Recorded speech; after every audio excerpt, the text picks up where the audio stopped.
play host to the San Francisco Giants. It has been a day of decisions for Ron Washington and the Rangers Brain Trust, and they have made a major announcement getting set for the start of the regular season next week.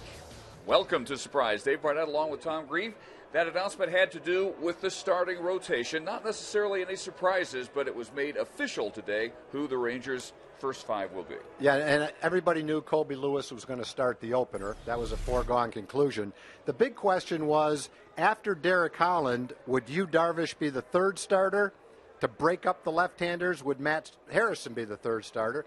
Today it's been announced that it's going to stay pretty much the way it is right now, with Holland 2, Harrison 3, Darvish will get the fourth start. That'll be an interesting start because it's the first game of a four-game series against Seattle, and he'll pitch against Ichiro, and Nefi Feliz is the fifth starter.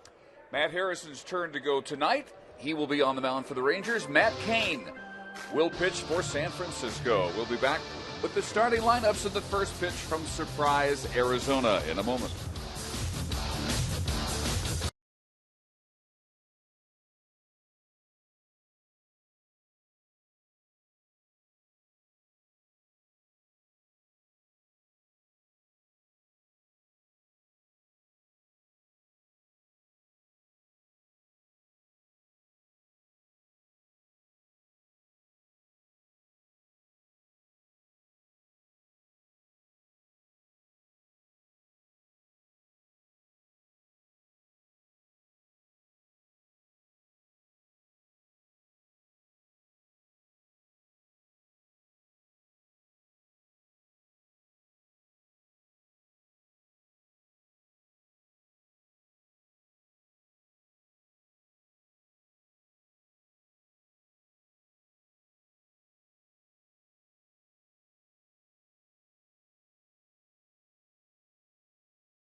On TX 821 is brought to you by your Texas Ford dealers.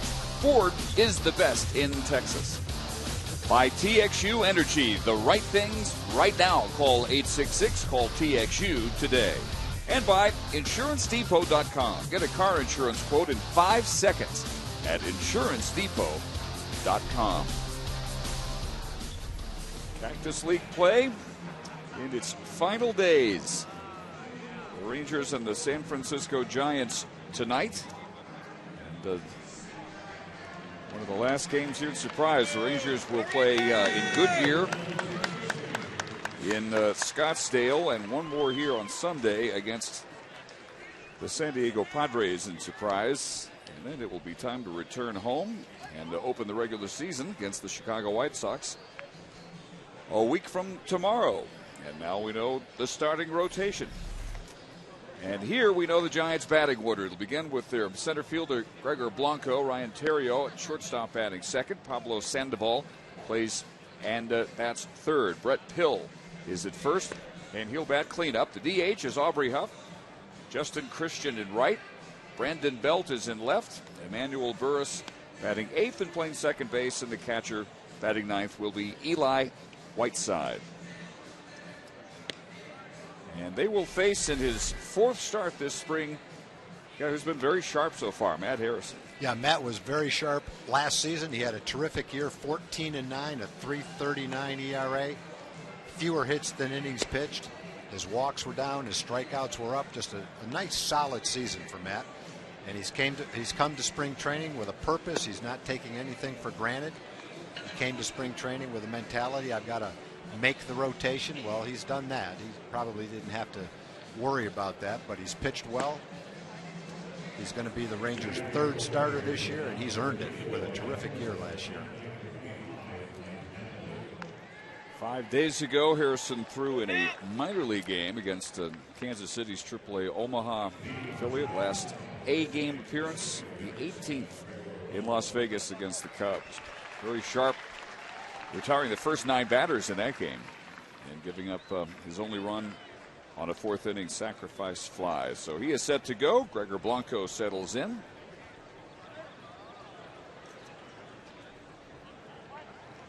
And the Rangers try to continue their winning ways.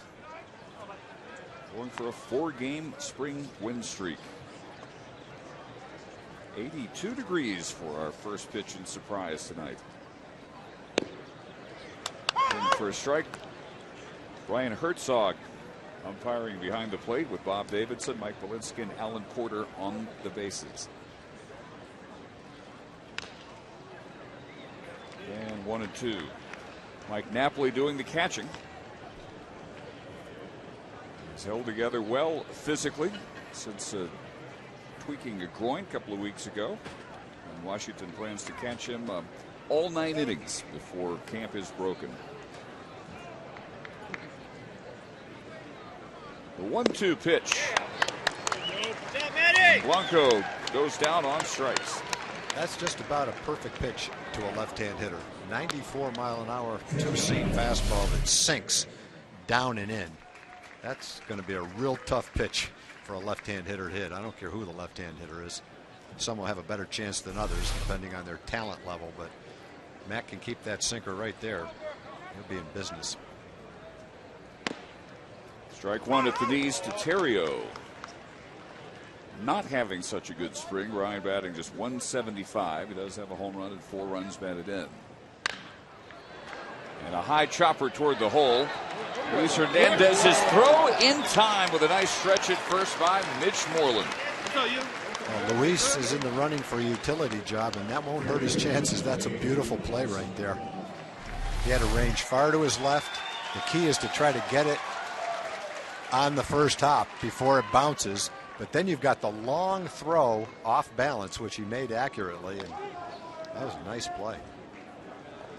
That's one of the better plays we've seen turned here by an infielder. Very nice play. So 2 gone. And time for Kung Fu Panda, Pablo Sandoval. Hitting .241. I can't remember who made the play, Dave, the other day. The diving play to his left. It was either Gonzalez or Hernandez. Dived to his left and it turned a double play.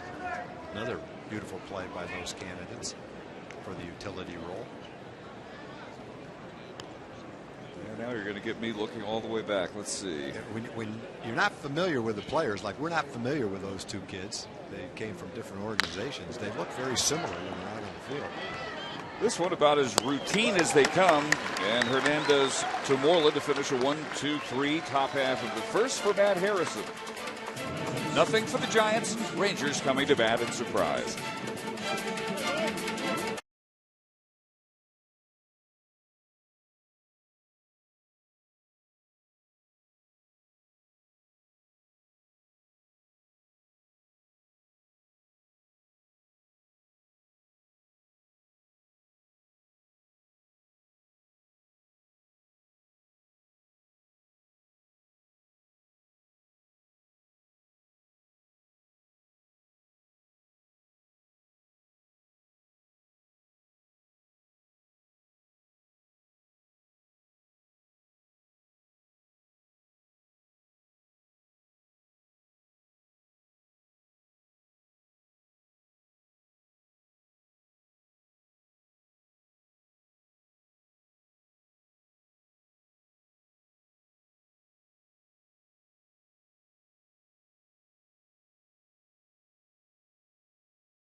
very different looking lineup tonight. Beginning with the leadoff hitter. It will be David Murphy playing left field. Alberto Gonzalez batting and playing second. Josh Hamilton is in center. Mike Napoli, it's cleanup, and is behind the plate with Mitch Morland at first. Brandon Snyder at third. Brad Hopp, the DH. Joey Butler gets his first Cactus League start. He's in right, and we've already seen the fine work in the field of Luis Hernandez. And they're up against 27-year-old two-time All-Star Matt Cain.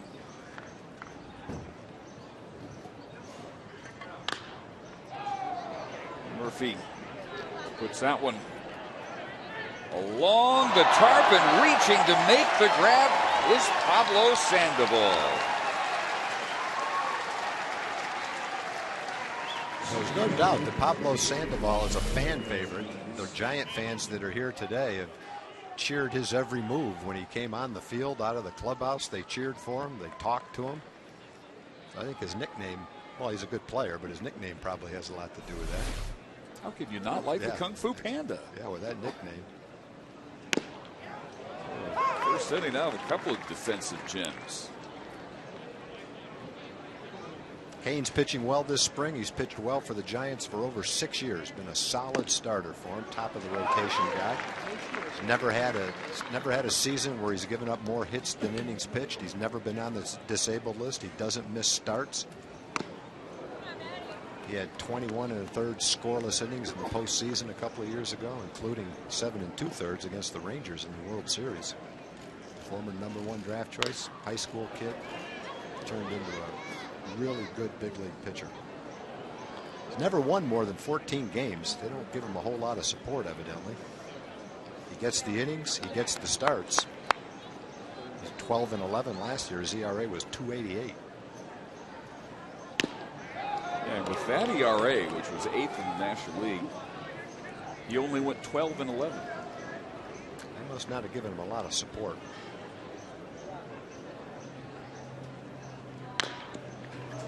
To pitch, chopped. Sandoval in front of Terrio, and he has made 2 fine plays.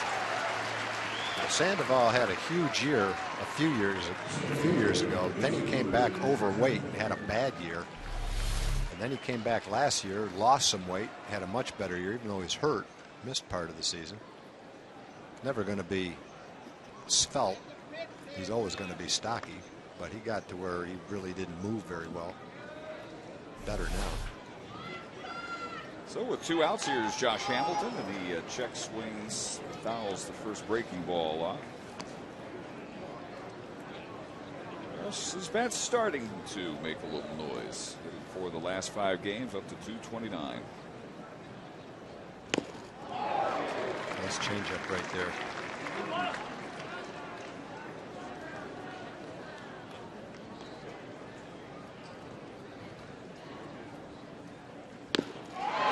Down on 3 pitches. Harrison and Cain well into regular season form in the first inning tonight in Surprise.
Rangers with the largest selection of authentic spring training gear, including clubhouse caps and t-shirts, jerseys, sweatshirts, and more. Get set for spring at the official online source, the TexasRangers.com shop.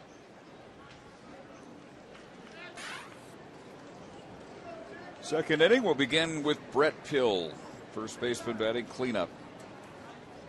Bruce Bochy and the San Francisco Giants.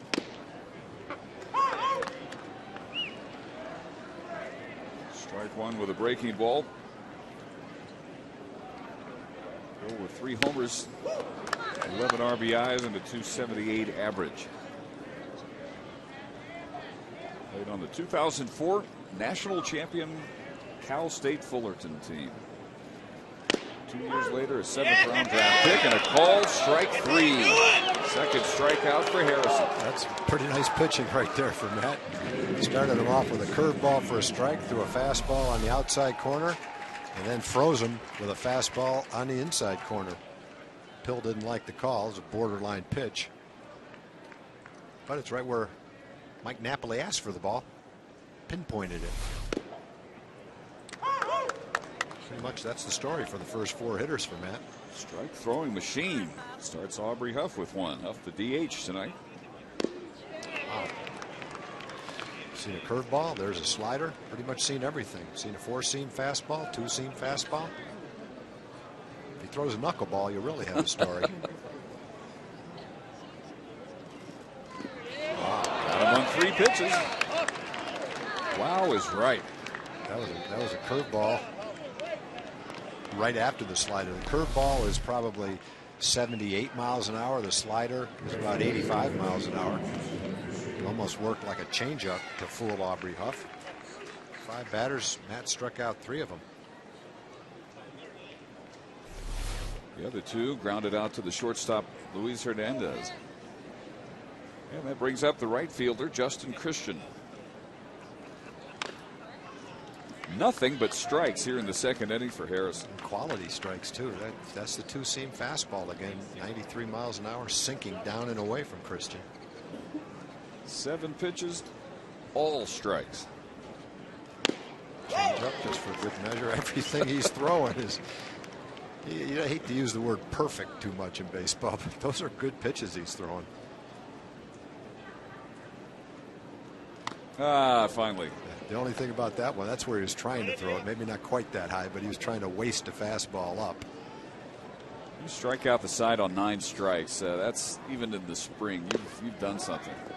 2-2 now to Christian. Just to be able to get 9 straight over the plate. So the 2-2 pitch. And he strikes out the side. Changeup. Man, glad I'm not hitting tonight. Had a hard enough time anyway. And Harrison pretty much looks ready for the regular season, doesn't he?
Say 21 is brought to you by Sonic.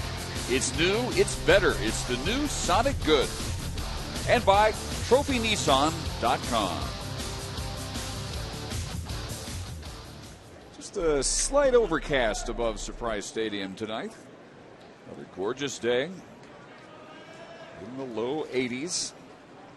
And the first pitch is a little bit low to Mike Napoli, who leads off the Rangers second. Mitch Morland and Brandon Snyder also with that against Matt Cain.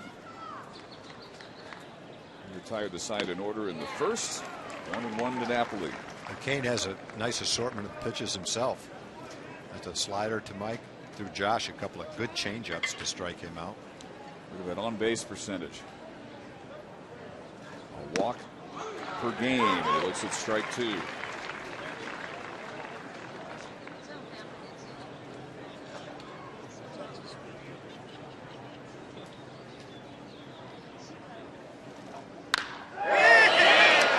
Charge into that one. Way out there to center field and up on the hill. The Rangers lead it 1-0.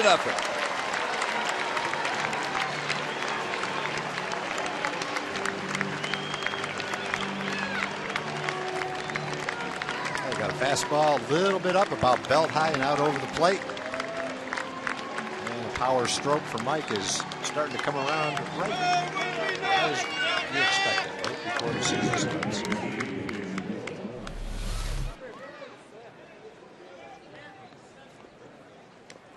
Third home run of the spring. It's the first home run given up by Cain in right at about 15 innings of work. A no-doubter. And the Rangers jump to the lead, and here's Mitch Morland.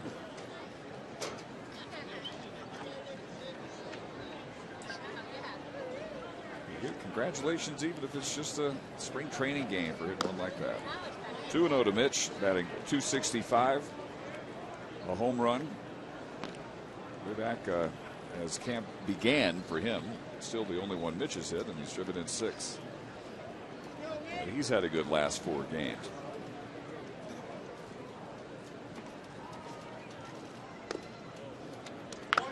And works a 3-0 count.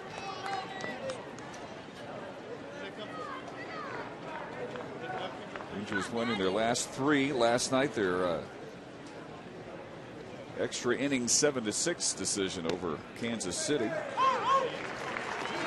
Last 2 games they have come up with their first come from behind win, their first win in a final at bat, and their first 1-run win in Cactus League play. Improving to 9-16 with 1 tie. A check swing. He went around to full count to Morland. San Francisco 15-11, and they have had 3 ties. 5th best record in the Cactus League.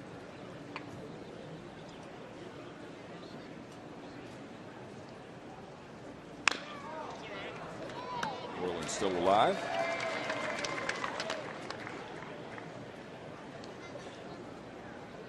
Ranger bats have been good throughout the spring. They, as a team, hitting .288, 5th best average in the majors.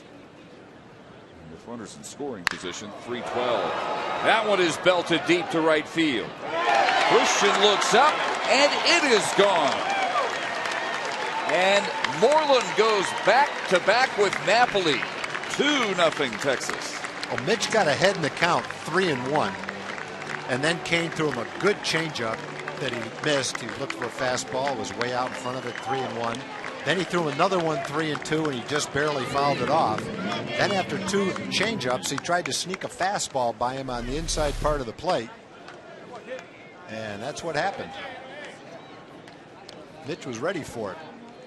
I think Cain probably figured after 2 changeups he wouldn't be ready for the fastball, but he was. First pitch to Snyder misses. A lot of congratulating going on in that dugout this inning. No one had taken Matt Cain deep all spring. Now Napoli and Morland back-to-back.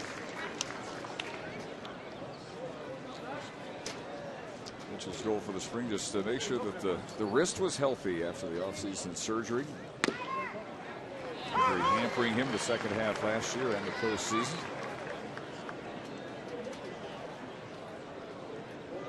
red hot Brandon Snyder now hitting .321. 6 for his last 13. And the first out of the inning, second strikeout for Kane.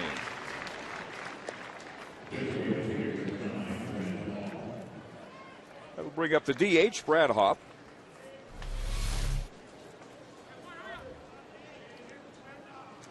Breaking ball. Actually, it was kind of a hanging breaking ball. Brandon just kind of swung through it. Brad Hopp among the hottest hitting Rangers at the moment. Hits in 5 of his last 7 games with an at bat, including a home run and a double.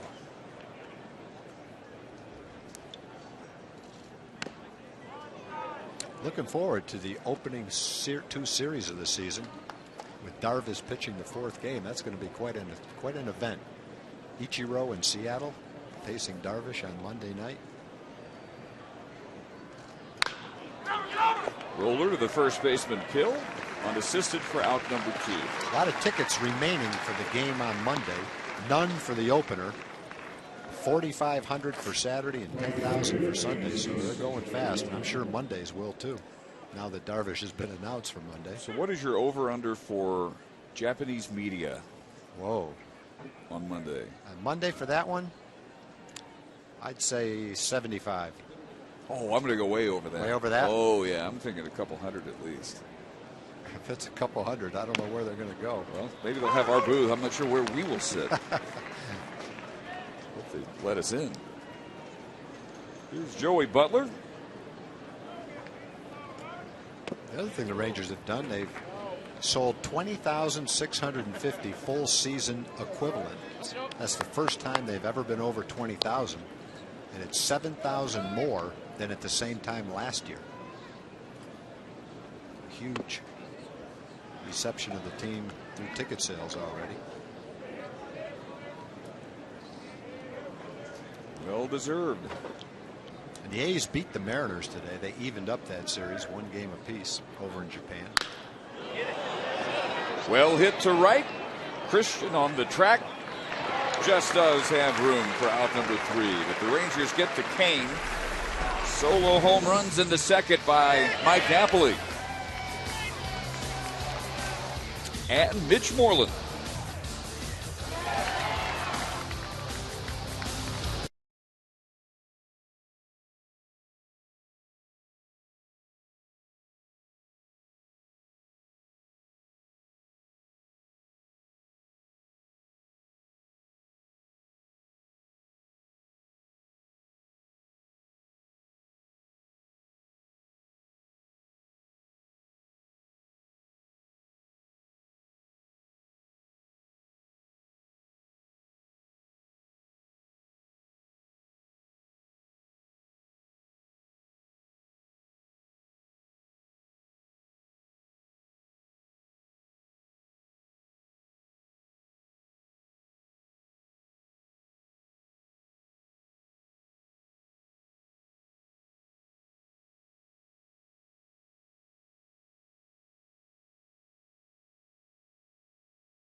A long home run. First 10,000 kids ages 13 and under can look forward to getting a red Mike Napoli jersey on April 29th at 7:05 when the Rangers play the Rays. The Napoli jersey brought to you by Snapple and Brookshires. So 2-0 Texas. We move to the third and the bottom third of the order for San Francisco. Brandon Belt fouls the first pitch off. And Harrison needing just 20 pitches to get through the first 2 innings, striking out 4, and the other 2 outs to the shortstop Luis Hernandez. That's a low number of pitches to have 4 strikeouts. He's not throwing any out of the strike zone. Barely laid off of that, or would have been strikeout number 5. He threw 2 balls in the first and 2 balls in the second. Both of those to the third hitter, Justin Christian. 1-2 pitch here. Wouldn't reach. It's 2-2. Brandon Belt. Giants have seen plenty of him at AAA. So it's time for him to do it at the major league level. This pop chased into short left, and it falls for a hit between Murphy, Snyder, and Hernandez. A bloop single for Brandon Belt. That was a good pitch. It's the fastball that he ran in on the fist, jammed him. Just hit it in no man's land. No one could get to it. Tried to fight it off. David can't quite get it. Hernandez gives it a good try, but nothing they could do about it. Perfectly placed. And the Giants have their first base runner. Brandon Belt from Nacogdoches in the University of Texas. So here's Emmanuel Burris, the second baseman, switch hitter. And only a chance for the 1 out here. Slow tapper to Hernandez, who has handled all 3 of the non-strikeouts.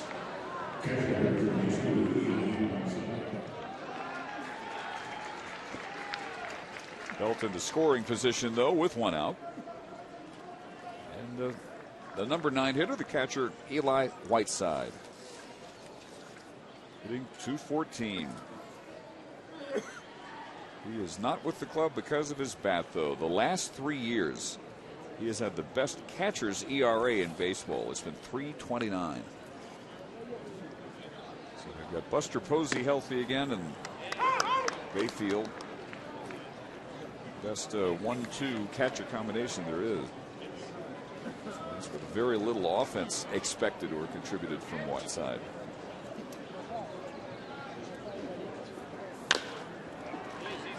Almost the same place the last one went. But Hernandez's throw is wide, and coming home is Belt, and it's 1 on the board for San Francisco. It's a tough play. It's a slowly hit ball, but you got the catcher running. And Hernandez made a nice pickup. He had time.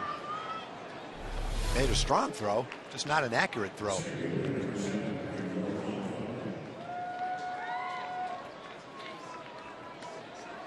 So they give a base hit for Whiteside. Looking at it again, there wasn't as much time as it looked to the naked eye. Once you saw the replay, it was going to be a close play. E6 allowing Belt to score, so a hit and an error. And back to the top of the order, and Gregor Blanco, who struck out. First of 4 strikeouts for Harrison, all in the first 2 innings.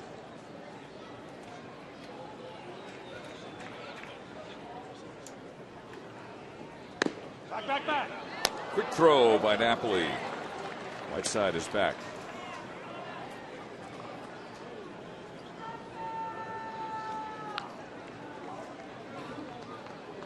Gregor Blanco has been the talk of camp for San Francisco. The Venezuelan Winter League MVP. There's a non-roster invitee to their camp in Scottsdale. He leads the Cactus League with 11 stolen bases, caught only once. And he has flashed his speed in some amazing ways. He has scored from second on a wild pitch. Ground ball through here on the right side for a base hit. Whiteside on up to second base.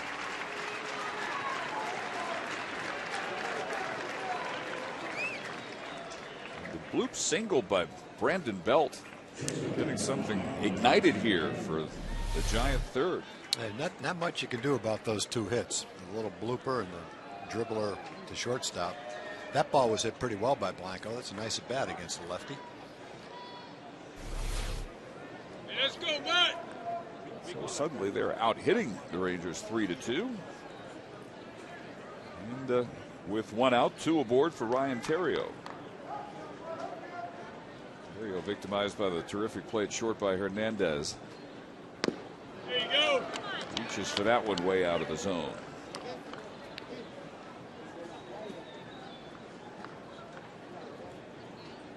Today was a big day, contractually speaking, for Theriot. If he had been cut today, Giants would have only owed him about a quarter of his contract, which is an unguaranteed $1.25 million. But he has lasted, despite just a 175 average. He takes that one low for ball 2. Theriot played a lot last year for the Cardinals. He had over 400 at bats. He's had 4 years with the Cubs, so he's built up a little bit of a track record. I think the Giants are comfortable with who he is and what he brings to the table. Diving stop, Hernandez. Same play. Wow. That's the same play we were talking about early in the game. I don't know if he's the one that started it, but it's the exact same play. So Hernandez has an error, but he's got 2 of the top plays turned in this spring. Get a couple of cheap hits, and then a ball that's hit pretty hard, and it turns into a double play. Beautiful play. 2 of them.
That's about as pretty a double play as you can get right there.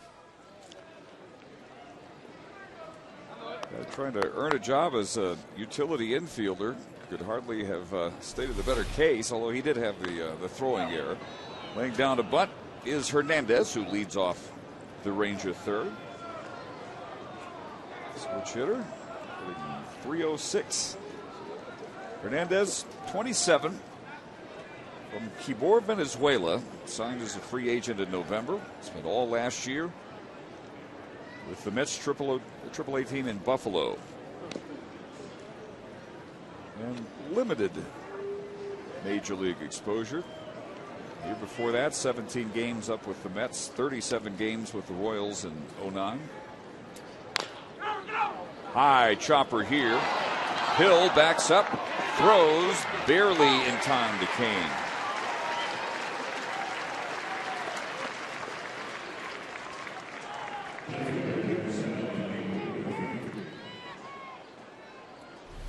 Throw against his momentum going backwards to make this play and recover after the drop. Hey, let's go, Murph. So first time through the order, no problems for Kane except for the long homers by Napoli and Morland in the second. David Murphy, who fouled out to Sandoval. Pablo making a reaching, stretching catch on top of the tarp. Rolled up behind the third baseline.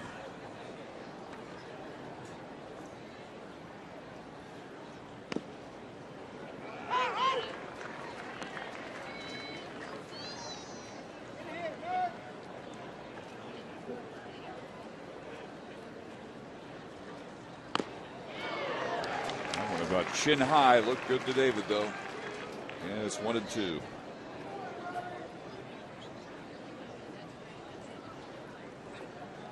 A couple of Ranger regulars not in the lineup. Could have been if it was a regular season game. Nelson Cruz hit in the cage today. And, didn't report any difficulty. Hit by a pitch, grazed his knuckles Wednesday night, so he's been icing that and getting tonight off. Elvis Andrus getting one more day. Ron Washington says the guy's been banged up. Or is it? In Elvis's case, had some tightness in his right hip flexor. When he says he's good, give him one more day and then put him in the lineup as Murphy works the walk. And so Elvis getting tonight off, and we've seen the handiwork of Hernandez as a result. And we know now officially, the announcement made this afternoon by Ron Washington, that Yu Darvish will pitch in the 4 slot in the Rangers starting rotation. His first start will be Monday, April 9th against Seattle. There are tickets available. I would call that number pretty quickly if I were you. 972 Rangers, or log on to TexasRangers.com. Yeah, a lot has been made about Ichiro not leading off this year. And so at least Darvish's first major league hitter won't be Ichiro. It'll probably be the third, though. There goes Murphy. Whiteside's throw is in time for out number 2. He sniffed out the hit and run. Gonzalez tried to make contact with the ball by throwing his bat, but was unable to do it. The best I've ever seen at that, making contact with a pitch out on a hit and run, was Cookie Rojas. Cookie Rojas had a knack of tossing the bat and making contact. Saw him do that several times. And actually put him in play? No, not necessarily put it in play, but you don't really want to put it in play because it's not going to go anywhere. You're actually better off fouling it off. The idea, nice play.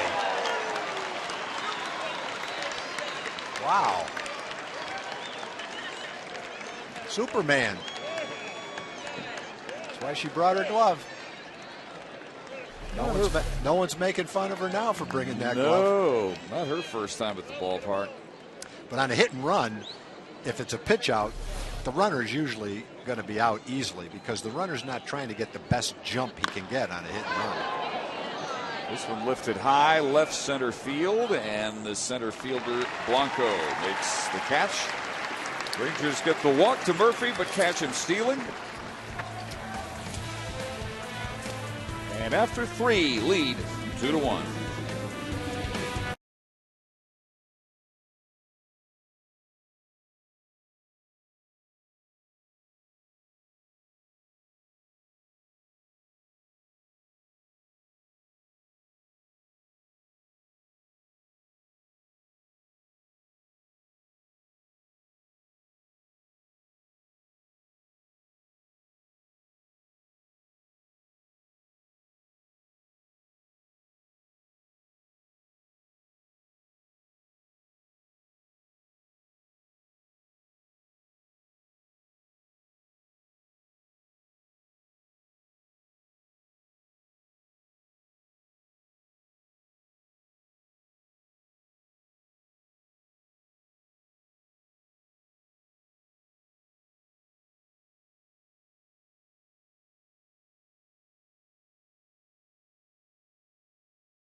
Brought to you by Whataburger, proud to serve it hot and fresh 24 hours a day.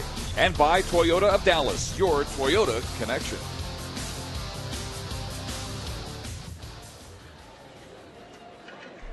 The berm pretty well packed tonight. The first pitch of the fourth inning to Pablo Sandoval, ripped for a base hit out to Hamilton in center field.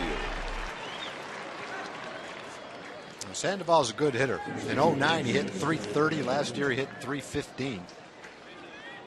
In between, he hit 268 when he ballooned up a little bit. But he can make some solid contact, and he takes a big, healthy swing, too. He's got great hand-eye coordination. First 4 years, he's a 307 career hitter. Brett Pill struck out looking his first time up. Change up from that right there. Dave, just to finish up on the hit and run, the reason the runner at first on a hit and run is not trying to get the best jump he can. The worst thing you can do as a runner on the hit and run is get picked off. So you're making sure that the pitcher throws the ball to the hitter, and then you're depending on the hitter to make contact. The idea is open up a hole. The shortstop or the second baseman has to cover. Maybe you get lucky, hit a ground ball where he used to be. The runner's running, and he ends up at third base. So if they pitch out, they've got a pretty good chance to get the runner because he generally hasn't got a great jump. And a lot of times you'll try a hit and run with a runner who you might not try a straight steal with, but because you're counting on the hitter to make some contact, you don't mind starting that runner. In that case, David is perfectly capable of stealing a base. But you could tell by how far he was thrown out by that he didn't get a great jump, and it was a hit and run. That's why. So if you are able to toss the bat at the ball and foul it off, you probably saved the runner from being thrown out at second base. That's not a small contribution. No, that's it. Yeah, it's just like it's an out, saving an out.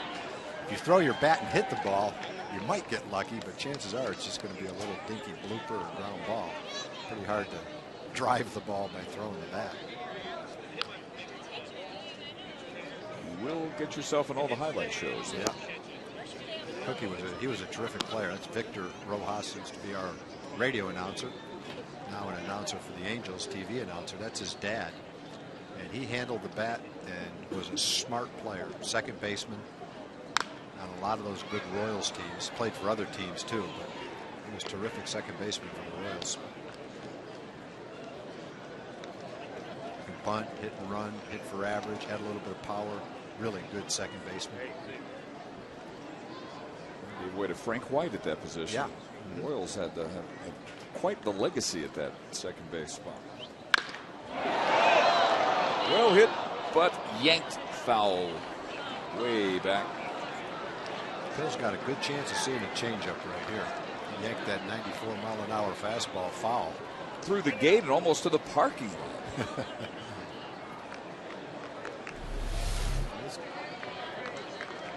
That was inside. That's why he pulled it so foul. Wasn't a changeup, but looked like a slider. Hernandez makes this call in foul territory. Hernandez way out in front of him. So Pill first out of the fourth, and so for two.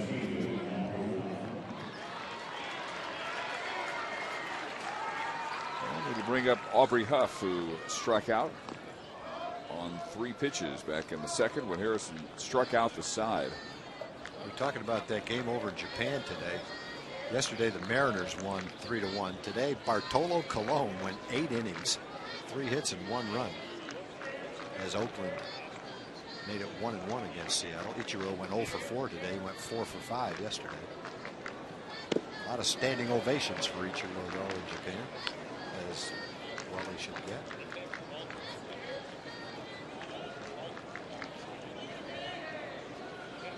Aubrey Huff from Brewer High School, then Vernon Junior College, from there to the University of Miami. And became a 5th-round draft pick by the Rays 1998. He's up to Tampa Bay by 2000. Well traveled since then. This is 3rd year with the Giants.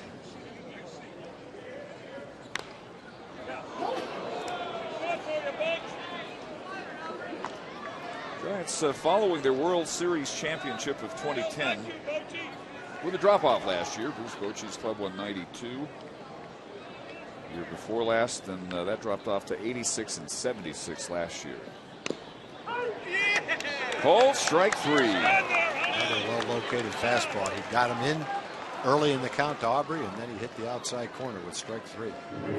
5th strikeout for Harrison. Like a cutter, maybe, the way it came back like that. Matt had struck out 7 in his 10 innings of work in his first 3 starts. 5 strikeouts in 3 2/3 tonight. That includes Justin Christian, who completed the second inning. Striking out the side performance by Matt.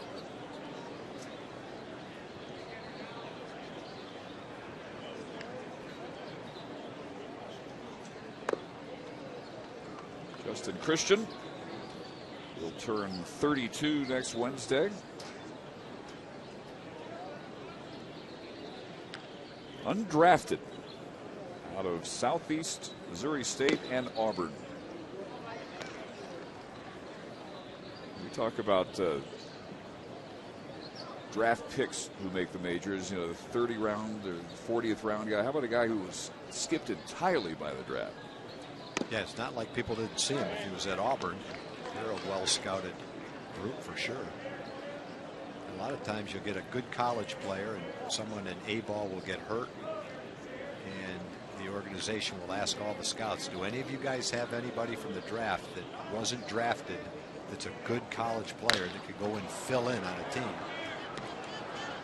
And that's probably what happened. And then, to his credit, he ended up playing in the big leagues. Pretty good. Fielder's choice ends the 4th. Harrison gives up only the leadoff single to Sandoval and keeps it 2-1.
Series of the season, opening day Friday, April 6th, completely sold out for the White Sox. For Saturday, about 4,500 tickets are remaining. That's a 7:05 start.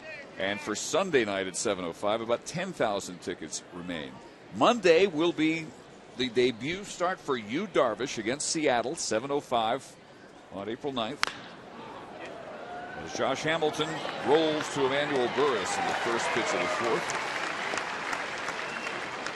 So it will be Darvish against Ichiro and the Mariners Monday, April 9th, 7:05 start. There are plenty of seats remaining, but those seats are not expected to last very long. I think a lot of people were waiting for today to find out when Yu was going to pitch. There's still some thought that he might pitch the 3rd game and that Matt Harrison would start the 4th game. But now it's official. And the Rangers have also announced that individual tickets in the new Batter's Eye Club have just gone on sale for that Monday Yu Darvish start. Get tickets for every home game at TexasRangers.com or by calling 972-RANGERS or, of course, at the Rangers Ballpark at Arlington West box office. Mike Napoli led off the second with his third home run of the spring. Down here, 0-2. Got confirmation on something else. The other day we said, how many hot dogs does one of those huge hot dogs equal? Yes. Another look at Mike's long home run. He had no idea. Turns out, according to Kelly Calvert, it's the equivalent of 6 jumbo hot dogs. 6 hot dogs. $26 one 6 pound jumbo hot dog is equal to 6 jumbo hot dogs. That's why they say it wasn't made for one person to eat. No. Pretty nice curveball right there by Kane. Unless that one person is Kurt Deicher. I think sooner or later, the Baron is going to give it a shot. Well, I vote sooner. I think he's going to come to the park one day and say, today's the day, guys. I don't know. He might not know it ahead of time. Probably can't predict it. But he's going to come there one day and say, I'm feeling it today.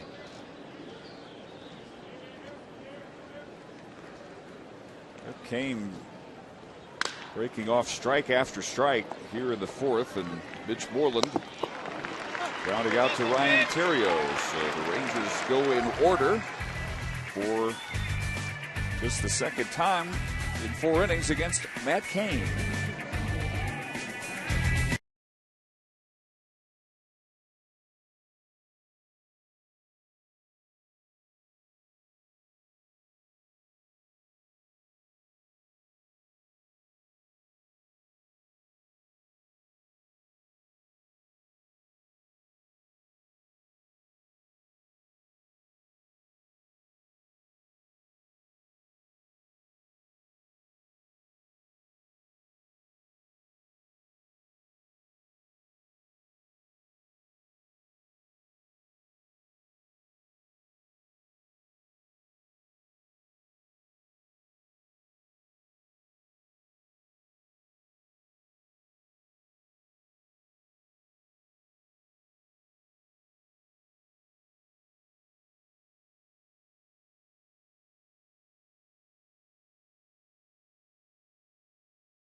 March only. Upper reserve tickets are available for just $10.33 to 21 select games this season.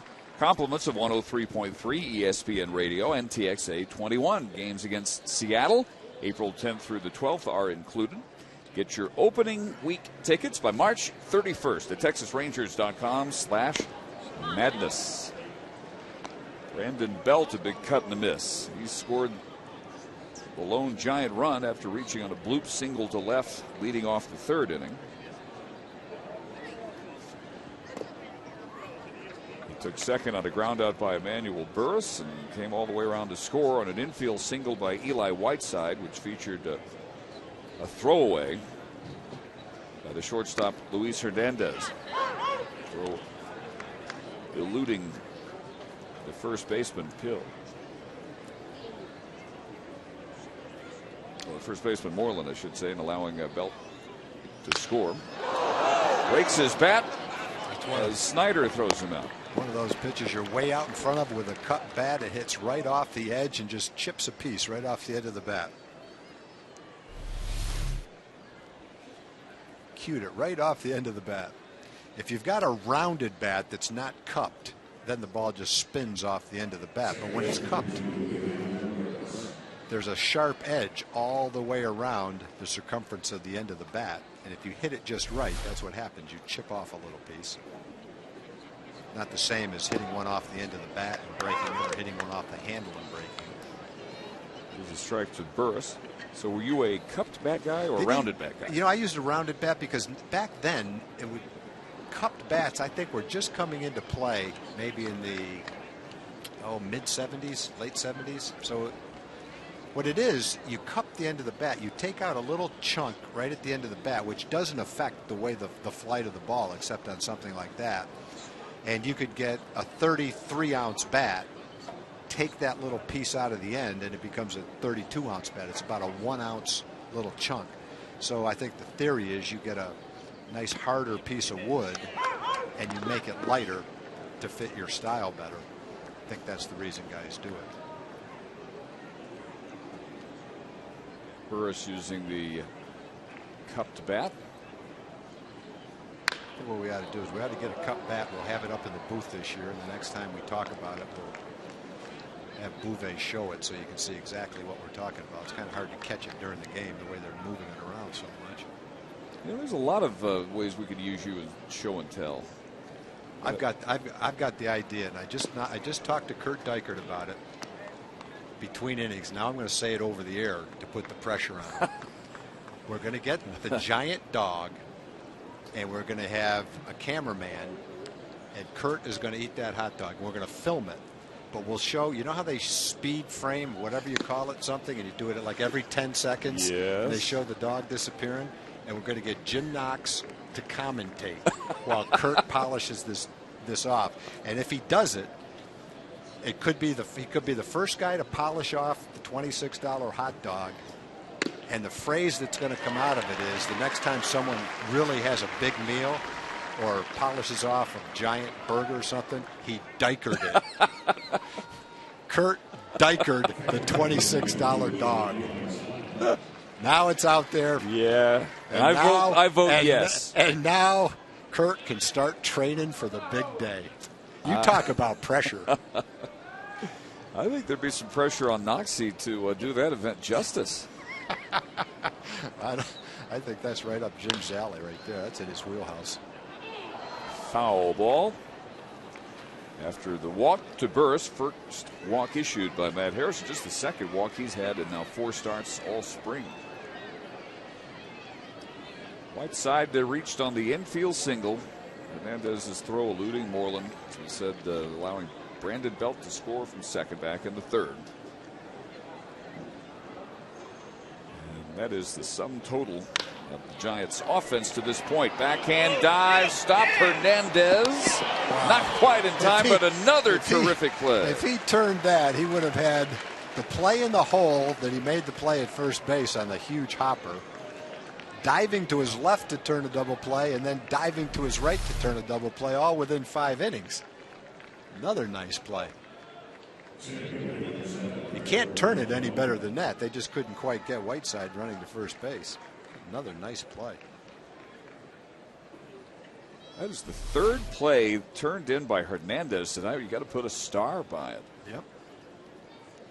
How much more can a guy do to get a roster spot?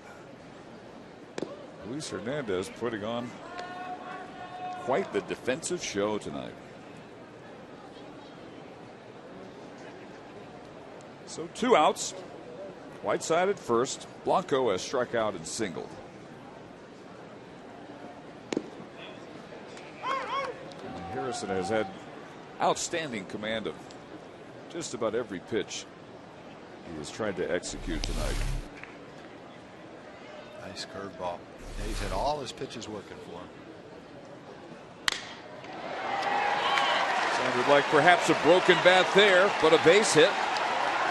And the throw to third, pulling Snyder off the bag, and that allows Blanco to take second.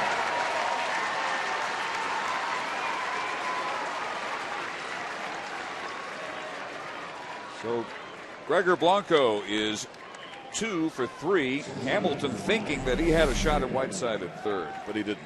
Yeah, Matt got that ball on the inside part of the plate and jammed him. That's why the bat cracked and made that noise. Josh goes for the play at third, and if he dropped that ball right on top of the bag, they might have been able to get Whiteside, but it was going to take a perfect throw. And with Blanco's speed, he wasn't wasting any time getting to second base. In the spring, if you're Ron Washington, would you rather see Josh take a shot at that play? Yeah, I think in the spring it's not quite as meaningful to let the guy to go to second base. He's the go-ahead run in a close game like this. But yeah, I think in a spring game that's a good chance to try to make a throw like that.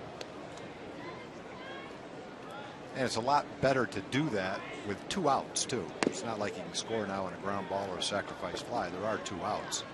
Get this guy, and it's no damage done. Brian Terrio twice has been the victim of the leather flash by Hernandez. 1-1 last inning. Yonder turned into a spectacular 6-4-3 double play. With 2 men on, comes up with 2 on here, both in scoring position. Whiteside at third, Blanco at second.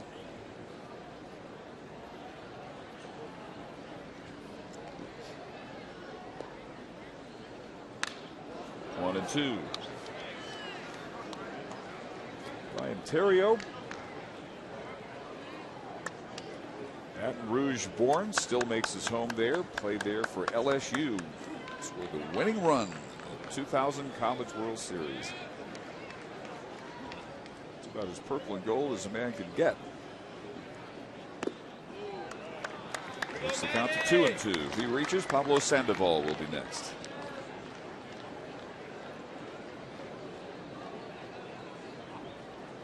These two will see each other in interleague play at AT&T Park, June 8th through the 10th. The Rangers will again try to do something they have yet to accomplish, and that is win a game at AT&T Park. Never won there, either interleague play or the 2 games that were played there in the 2010 World Series. They both went to the Giants. Giants have overall won 7 straight meetings over Texas and lead the all-time series 15-7. Good breaking ball to take care of Terrio. 6 strikeouts for Harrison. A hit, 2 left in the Giant 5th.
p.m. The first 30,000 fans will go home with this retro Nolan Ryan t-shirt. It is, of course, modeled after the uniforms of the 1980s. This t-shirt brought to you by Sweet Baby Ray's barbecue sauce. That is what the Ryan Express sported when he arrived at Arlington, 1989. You can get one of your own June 16th. Bottom of the 5th. Snyder, Hopp, and Butler against Matt Cain, who has still only allowed 2 base hits. Unfortunately for him, they both left the yard. Back in the 2nd inning, shots by Napoli and Morland. He has only walked 1. That was David Murphy in the 3rd, who was cut down in a pitch out on an attempted steal. There's Nolan.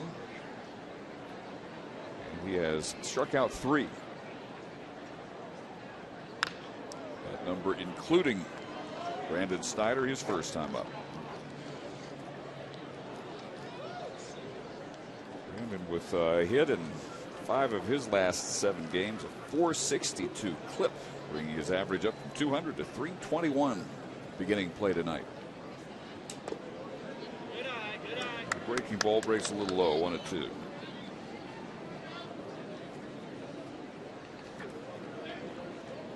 People that saw that shot of Nolan might be wondering, who's that guy sitting next to Nolan? He looks familiar. It's Dave Oliver, used to be the Ranger third base coach. High fly ball.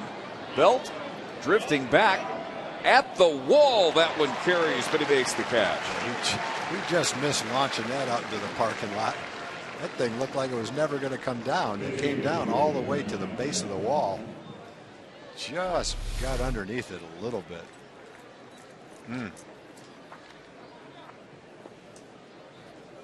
Like to see where that one would have gone.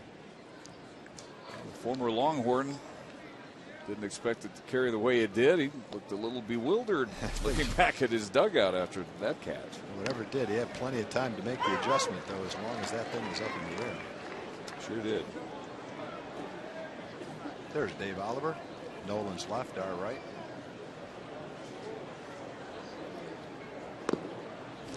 Dave, when Dave met people that he didn't know, he'd say to them, "Hey, nice to meet you. You local or are you from around here?" And Really? Yeah, and the person would kind of look at him like, "What?" And he got away with that, huh? Yeah, you get away with it. Yeah, and eventually the person would start laughing if they got what he said. Oh, no, I'm not. I'm from around here.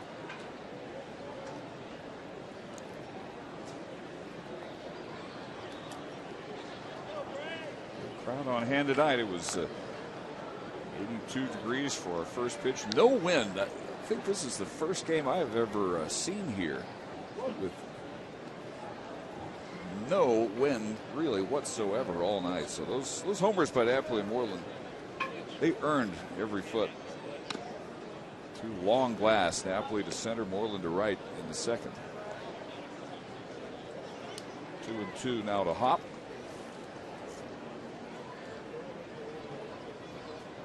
His last chances to earn a spot on this team, and he knew that was a strike.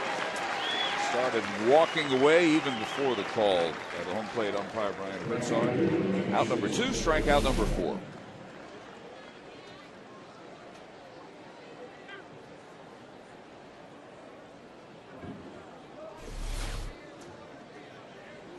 Completely calm at Surprise Stadium tonight. 2 outs. Here's Joey Butler. Takes that one low. Butler flied to right his first trip, his first start of camp.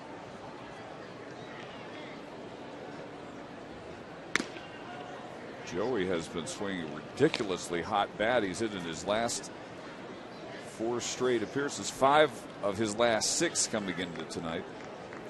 Extra base hits in 3 straight plate appearances. And all 3 of them were right straight down the right field line. The 2 balls he's hit tonight have been to right field. Well hit out there to Christian. He's up against the wall for out number 3. So home run bids by Snyder and Butler just coming up short. The Rangers again go in order.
Texas Rangers baseball on TXA 21, brought to you by Texans Can Academy. Right off the car, not the kid. And by the really big sales event, real deals, big inventory now at your Honda dealer. Crowded merry-go-round as we move to the 6th inning. Dave Barnett along with Tom Grieve. 3, 4, and 5 hitters, Sandoval, Pill, and Huff against Matt Harrison. Giants got their run back in the 3rd and 3 of their 5 base hits in that inning. Harrison with now 75 pitches. He has struck out 6, walked only 1. I blew that fastball right by Sandoval. Good fastball, too, 94 miles an hour. Sandoval, a leadoff single back in the 4th. Did not advance as Pill fouled out. Huff struck out. Christian ended the inning with a fielder's choice. The 2-pitch backs him up. 1 ball and 2 strikes. First inning, Sandoval grounded to short. Harrison is not striking out the Giants. He's getting a lot of ground ball outs. There's been very little for the outfield to do in this game.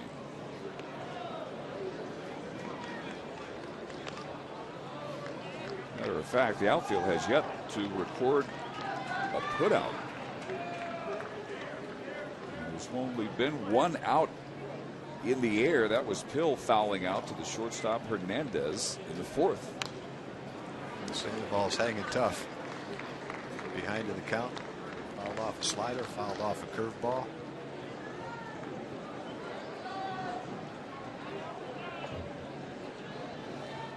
Sandoval, easily the Giants' best bat last year.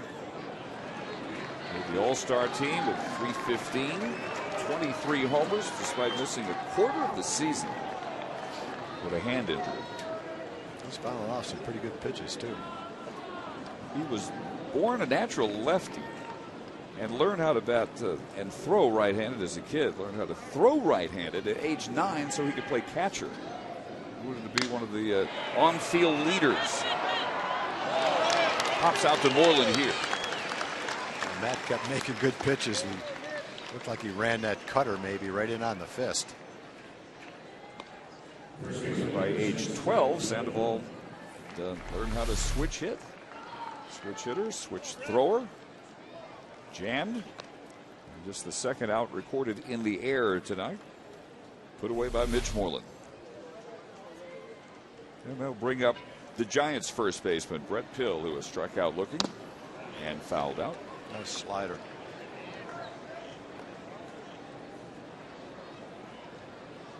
Pill, the Giants' AAA Fresno MVP each of the last 2 years. And this one popped up. Hernandez out in short left. 2 gone in the 6th. Most of the Ranger pitchers now are going, I'd say, at least 80 pitches.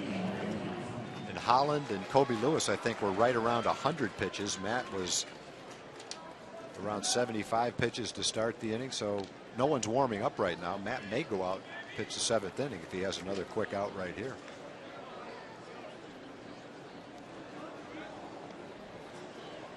Mike Maddox, Andy Hawkins.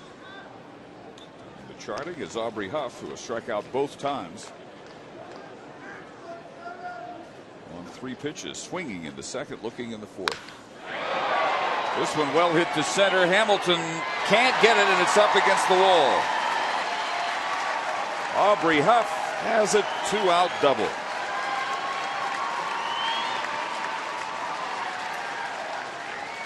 Hard hit ball because Josh was playing relatively deep. You play a little deeper, I think, in Arizona because of the dry air. Ball seems to carry a little bit better. But Huff gets a fastball to hit out over the plate and got the good part of the bat on it. Even though Josh gets a good jump, has good speed, he can't quite get to it. Just knocked it right over his head.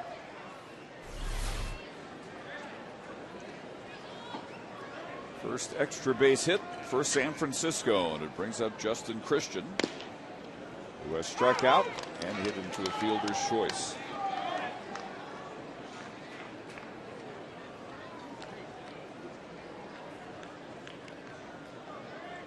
Harrison handling a lineup that had a good offensive cactus lead.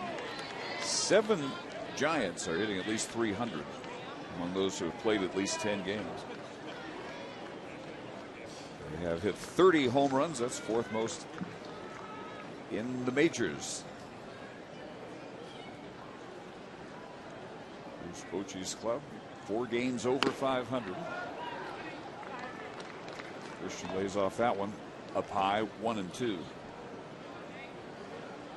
This club will open on the road here against the Arizona Diamondbacks. They open the season, their first 3-game series, and move from there to Colorado for their next 3.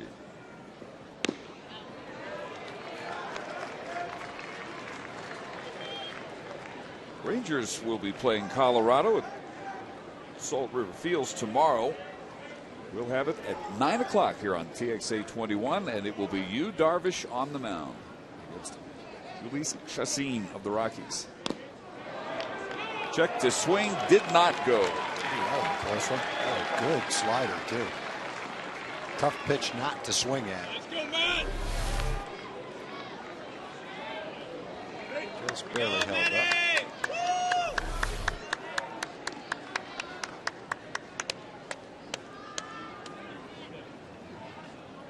A couple of full counts tonight for Harrison.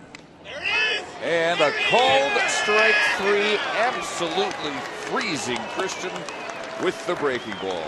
Dropped the curveball in, 3 balls and 2 strikes. So the 2-out double by Huff does no damage, still 2-1.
Texas Rangers.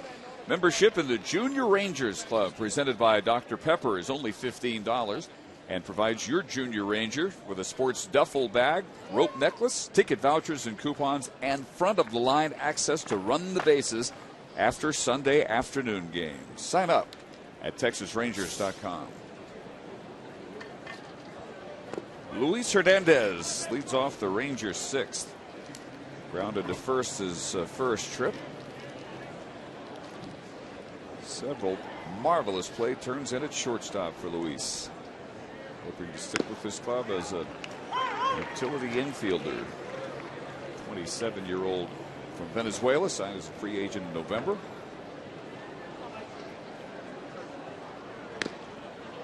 Last year with the Mets system, and it's 1-2.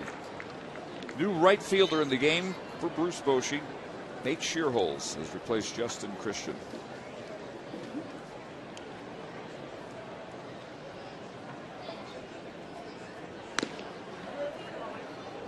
And 2-2 to Hernandez. Giants out hitting the Rangers 6-2. Both Ranger hits, homers. Back in inning number 2. Napoli to center, Morland to right. Since then, only one base runner. That was Murphy, and one out walking to third. He was caught stealing. The Rangers went in order in the first, so just those 2 pitches in the second inning. All that Matt Cain would like to change about this performance. Right side back for a look, way back out of play.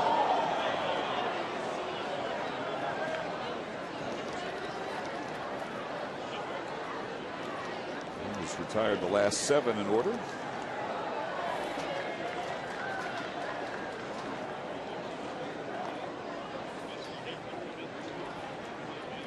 And 15 of 18 faced, all told. And he gets Hernandez swinging. He's got a really good changeup. I think he throws probably in the season. He'll probably throw a little harder than he is tonight. His fastball has been 89, 92, right around in there. But a good breaking ball, and that changeup is a tremendous pitch. Looks just like his fastball. So he's got his 5th strikeout. Back to the top of the order. And David Murphy, who has fouled out and worked that walk. And then thrown out trying to steal on a pitch out.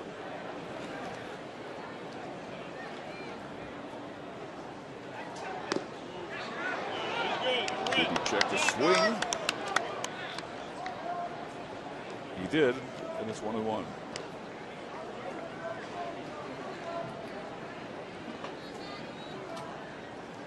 And Harrison has been on his game. He has thrown 90 pitches through 6 innings. Let's pop back on the roof, and it's 1-2. Again tomorrow, you can see Yu Darvish in his tune-up for the regular season. 9 o'clock here on TXA 21. Rangers and the Colorado Rockies. High pop up.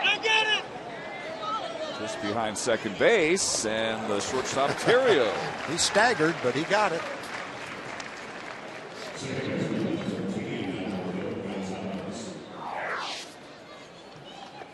And you will see him in regular season action, his major league debut, a week from Monday, April 9th at the ballpark against Seattle. There are good seats now, but expect these to go very quickly. So call 972-RANGERS, log on to TexasRangers.com. And you can be there for the 7:05 start on Monday, April 9th, and the unveiling of Yu Darvish. Tune in with us tomorrow and see him tune up a little bit more against the Rockies. Only one more game here in Surprise, and that will be Sunday.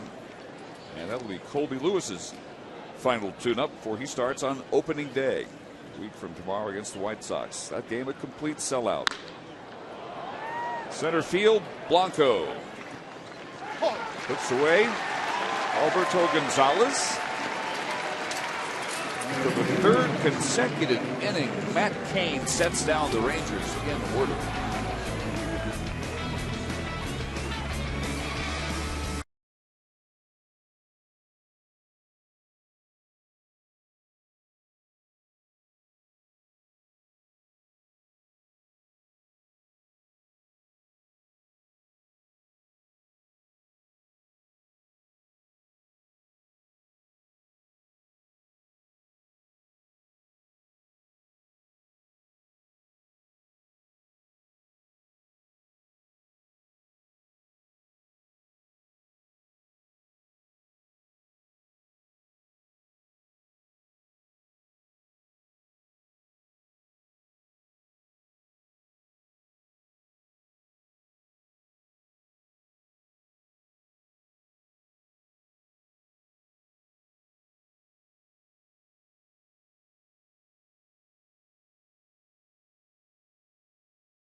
pitches.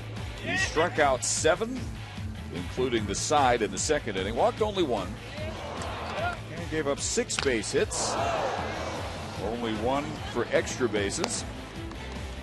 And Harrison now done for the night. Turns a 2-1 lead over to Yoshi Tateyama. You know, that was almost a carbon copy, 2 more innings actually, of the game that we did in Las Vegas that Matt pitched. Matt looked terrific that night. 4 really good innings and 6 more tonight. Pretty good tune-up. I think Matt probably had 10 more pitches to go, and rather than get it in the game, because I think they wanted Tateyama to pitch, Matt's gone out to the bullpen to simulate probably 1 more inning to get that little extra tonight when he's a little bit tired, to build up the arm strength you want for opening day. So here is Yoshinori Tateyama. And for the 8th time this spring, Brandon Belt scored the giant run after a leadoff bloop single in the 3rd.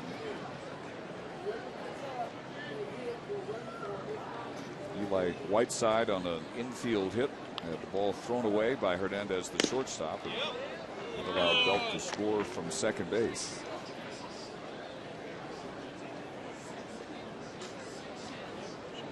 Belt, born, still lives in Nacogdoches, went to high school at Hudson High in Lufkin, where his father is a geometry teacher.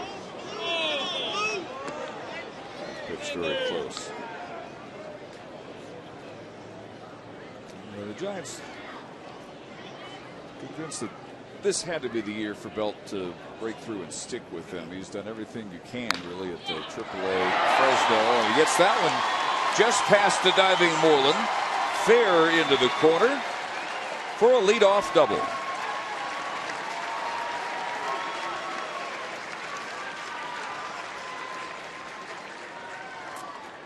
Yeah, when you look at Belt's numbers, he gets a changeup, gets out in front of it, but is able to keep it fair down the right field line. In his parts of 2 seasons in the minor leagues, it adds up to basically 1 full season, 490 at bats, 352, 23 home runs, and 112 RBIs. So you're right, there's not much more he can do in the minor leagues. Here in the 7th, he is the tying run in scoring position. And here's Emmanuel Burris, second baseman, is grounded to short, and he was the only walk Giants got against Harrison. Base hit to right field. Bobbled out there by Butler, easily allowing Belt to score and tie the game at 2.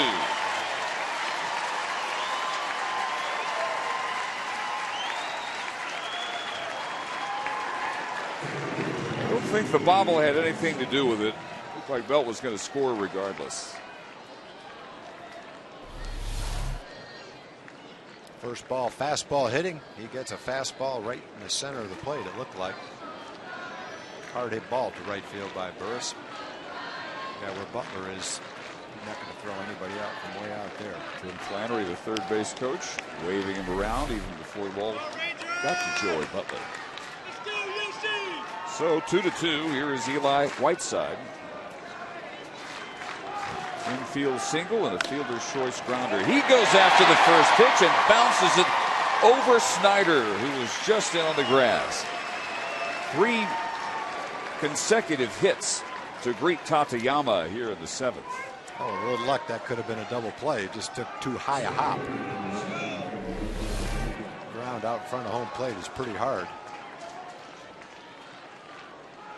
You get the ground ball you'd like to get to turn a double play. Instead, it bounces right over the third baseman's head for a hit.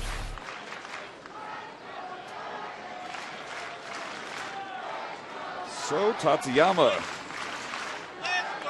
now just trying to keep this a tie game. Burris in scoring position with Whiteside at first. Here's Blanco, who was 2 for 3 against Harrison. Pretty close at second base that time. Gonzalez sneaking in. That's kind of a set play where the shortstop breaks to third as if the wheel play is on, and the second baseman tries to sneak behind the runner on a pickoff play. You see everybody moving like the wheel play, except the second baseman, instead of going toward first base. He just goes behind the bag and tries to sneak in and get the pickoff play. Blanco showing bunt. That's in there for a strike.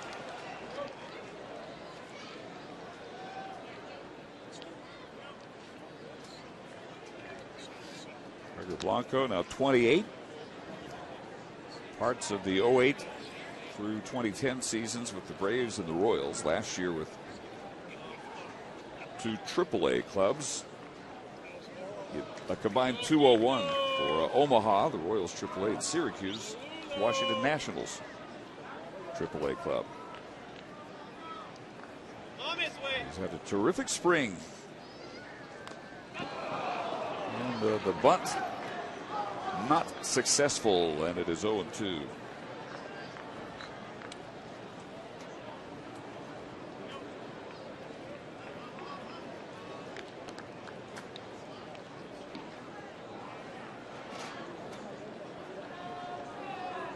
Spring Blanco has had very good chance he breaks camp as a backup outfielder for the San Francisco team.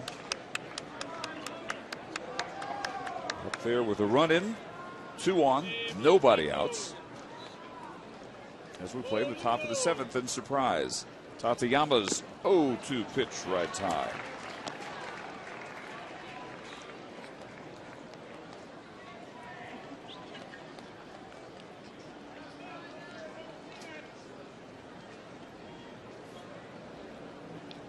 Michael Kirkman and Koji Uehara also slated to pitch for the Rangers tonight. After Matt Harrison went the first 6.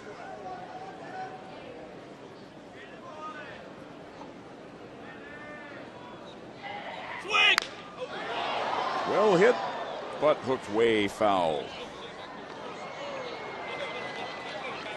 Yeah, that almost reaches the fence.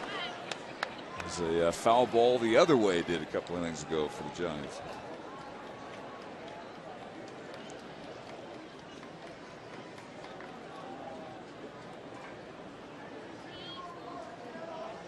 Hey, Blanquito!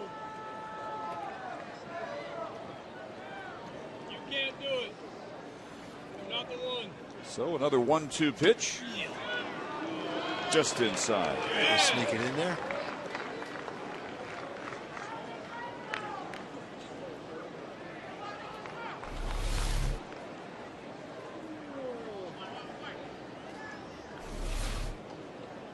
Quite have as much comeback action as the first pitch of this at bat. So 2-2. And gets him swinging for out number 1. They got that changeup down where he wanted it. The one that Belt was able to get the bat on stayed up a little bit. This one drops right around the knees, and Blanco swings right over the top of it. Didn't get the bunt down. Runners stay at first and second, and he struck out. You get an out, no movement with the base runners. And Ryan Theriot struck out in the first, struck out in the 5th. In between an inning ending 6-4-3 double play in the 3rd. And that is in order again here.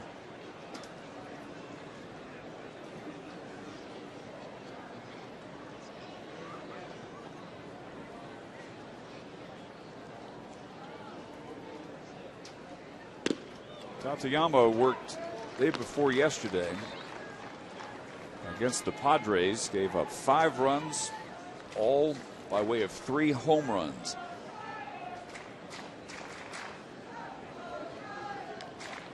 Sunday in Tempe against the Angels. Gave up a leadoff single, then retired the next 3 in order.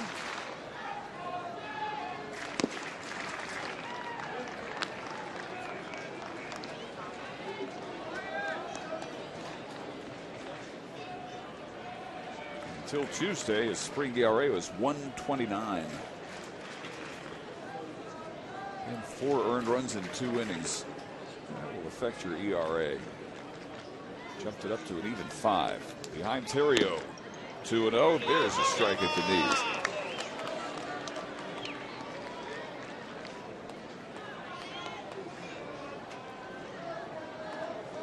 Pablo Sandoval in the on-deck circle for the Giants.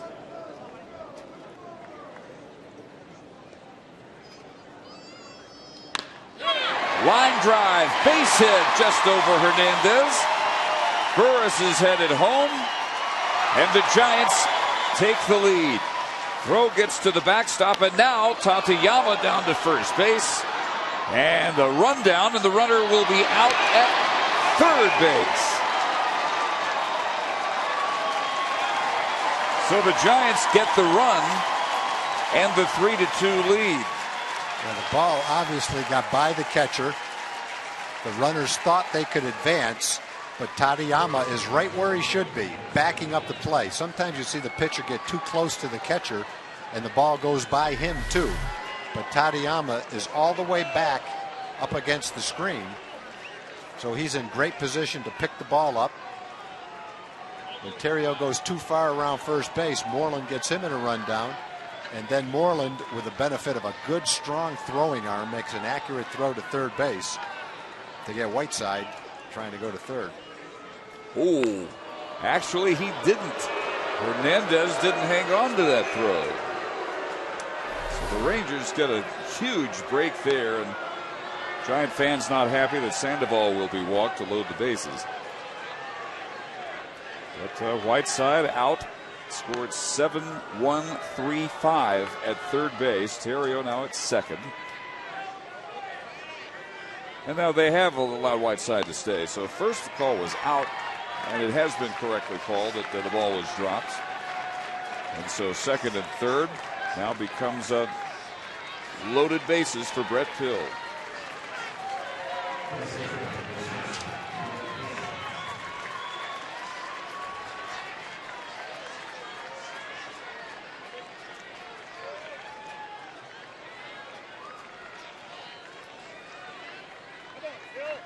Crazy seventh inning, and Brett Pill now hoping for his first base hit.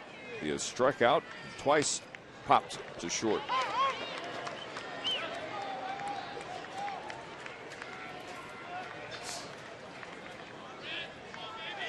Whiteside at third, Terrio at second, Sandoval now at first.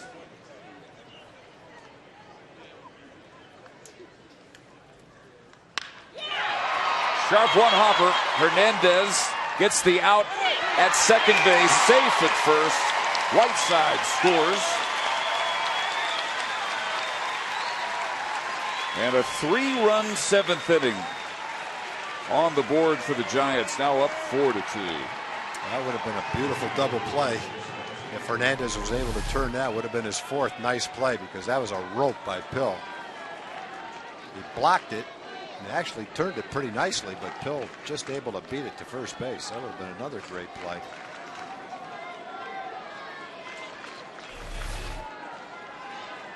Made the play as close as he could. More good defense by Luis Hernandez. And there is strike one to the 8th Giant to bat here in the 7th. Aubrey Huff struck out his first 2 trips, had a 2-out double in the 6th.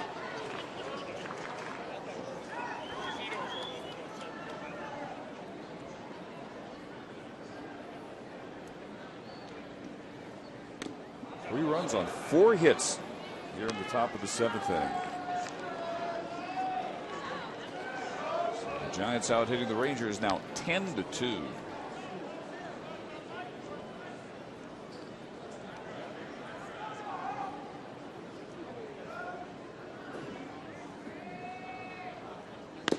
One and two.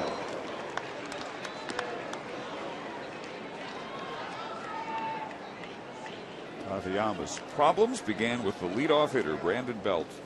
He doubled. Burris singled him home. Whiteside singled. Blanco struck out. And the RBI single by Terrio. Intentional walk to Sandoval. The Rangers almost got a key out at third after Murphy's throw got through to the backstop.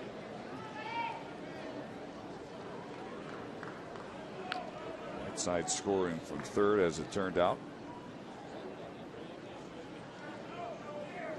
The fielder's choice, and that will take care of the Giants in the inning. Huff strikes out for the 3rd time. But San Francisco takes the lead. 3 runs, 4 hits, they leave 2. Stretch time here at Surprise.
Tigers on Saturday, August 11th at 7:05, and you'll get a chance to see a special treat. The team will take the field in their 1976 powder blue uniforms. First 30,000 fans will also get a retro powder blue t-shirt sponsored by Smile Generation. The Texas Rangers will also be honoring a 40th anniversary all-time team during a special pregame ceremony August 11th. Circle your calendars. Josh Hamilton against Matt Cain in the bottom of the 7th. That would be our own Tom Grieve modeling that powder blue, wouldn't it? That powder blue uniform never looked better, has it? Did it? That looks pretty good itself. Hamilton digging for second, and he makes it standing up as Belt fell down out there after getting to it. So Josh gets the Rangers off to an opportunity at least to come from behind now. Julio Bourbon was going to replace Josh at some point in these late innings. He'll do so now as a pinch runner, stay the game in center.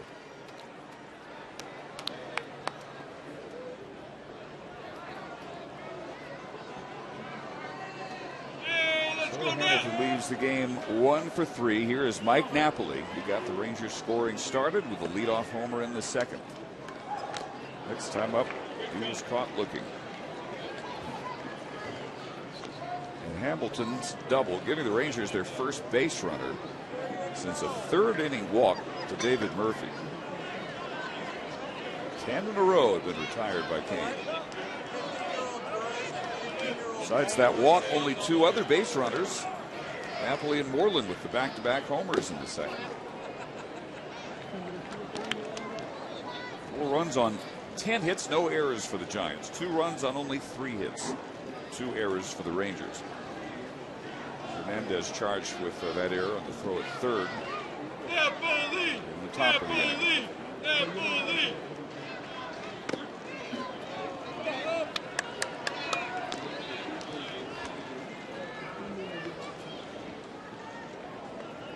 Napoli and Morland both getting a chance to hit here in the 7th.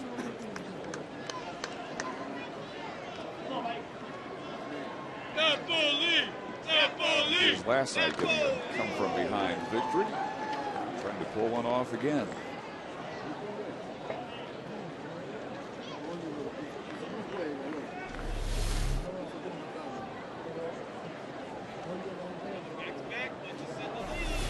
Cain got away with. That's the little hanging slider right up in the wheelhouse. Maybe a little higher than Mike actually would have liked it.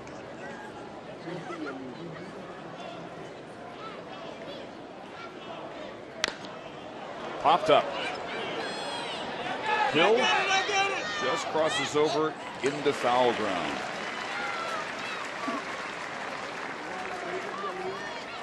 A couple of defensive changes here in the inning for Bruce Bochy. The former Ranger Joaquin Arias is in the game and playing short. Taking over for Ryan Theriot. And Connor Gillespie is at third, replacing Sandoval. Here's Joaquin. So one out, Bourbon at second. And here is Morland, who grounded to short. Crush it, crush it. His only other at bats since the home run in the second inning.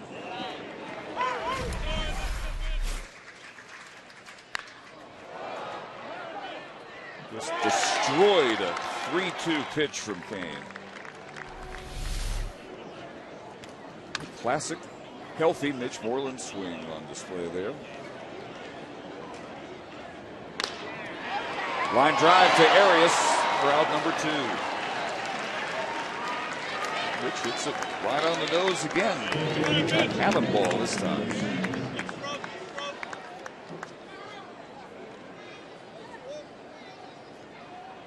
So with 2 gone, Snyder will try to keep the inning going.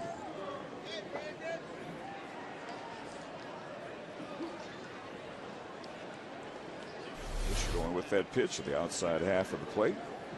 Brandon Snyder has struck out and flied to left.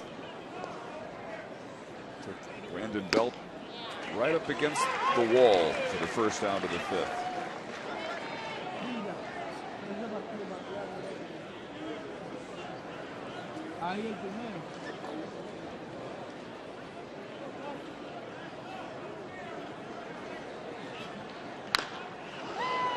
Oh, 2.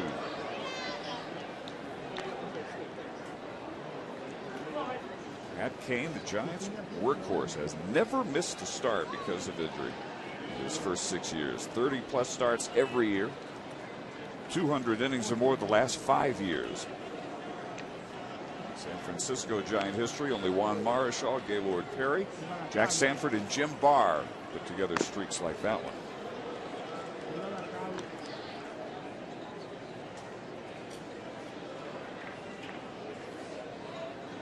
Postseason 2 years ago, did not give up an earned run in his 3 starts. It's the 6th time that has happened in Major League history. 1-2 pitch, and Snyder waves at the breaking ball. So the leadoff double by Hamilton, but no damage against Matt Cain, and through 7, it's 4-2 San Francisco.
Brought to you by Sonic.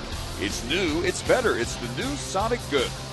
And by Sports City Toyota. Go to sportscitytoyota.com. We'll deliver anywhere in Texas. It is 4-2 Giants. We move to the 8th inning, and we welcome Mitch Morland with the rest of the night off. Mitch, thanks for spending a little time with us. How about your first at bat tonight? You worked the count full, and then what was that pitch that you almost blasted into the party tent out there in right field? He went heater in there. I think he went 3-1 on me and threw a couple change-ups, had me out front on those. So, I think if he'd have went 3 change-ups in a row, he might have got me. But he came back with a heater there, and I was kind of, trying to get the barrel to it. There's not many times as a hitter, Mitch, where you're looking for something other than fastball. Do you look for a fastball and then make an adjustment to something else? That's pretty much my whole plan. Just go up there and be ready to hit the fastball, and just try to adjust to off-speed pitch. And was the pitch a little bit on the inside part of the plate too? A little bit. It almost got in on me, but I was able to get the barrel there, and it worked out well. Is that a sign for you as a hitter when you're hitting that pitch on the good part of the bat that you're starting to feel pretty good? Yeah, it's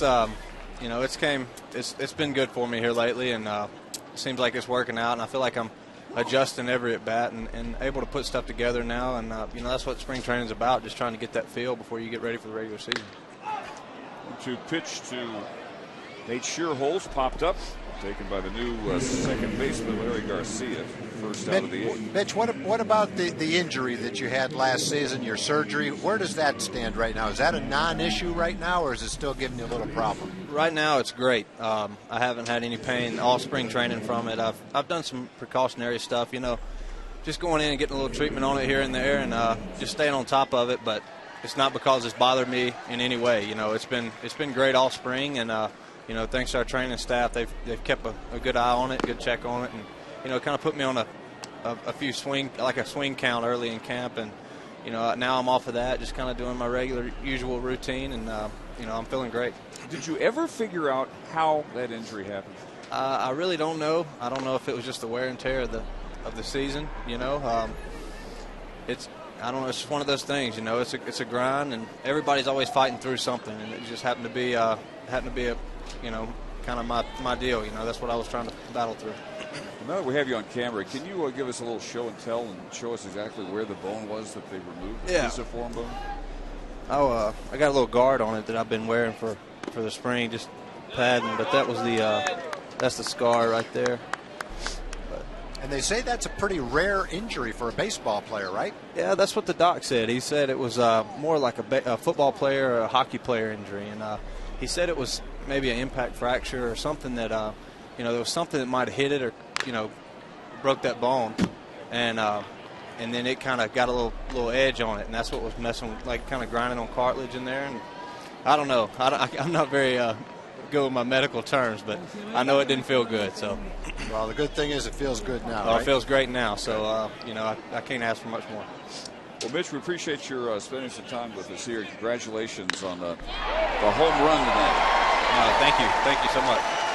Brandon Belt drives that one into the corner. And against Michael Kirkman, the third Ranger pitcher. Belt has his third hit and his second straight double. Thanks again, Mitch. Thank you, Mitch. Good game. So a big night for Brandon Belt. 3 for 4, 2 doubles. He has already scored twice. Scoring position with 1 out. Definitely used the whole field. Got a double down each line. Emmanuel Burris has grounded out, walked, and singled in a run and scored in the 7th. So Kirkman takes over after Tateyama worked the 7th inning, gave up 3 runs, one of which was unearned on 4 hits. Struck out 2, walked 1 intentionally. Michael Kirkman, 3 of his last 4 outings have been scoreless. A couple of those were more than 1 inning. Tuesday against the Padres, 34 pitches, 20 were strikes, retired 6 of the 8 batters he faced. Sunday in Tempe took the loss against the Angels. up go-ahead runs in the 8th and finally in the 9th. Slow roller. And the throw from Garcia gets away from the new first baseman, Trevor Adams, and that allows Belt to come all the way home to make it 5-2.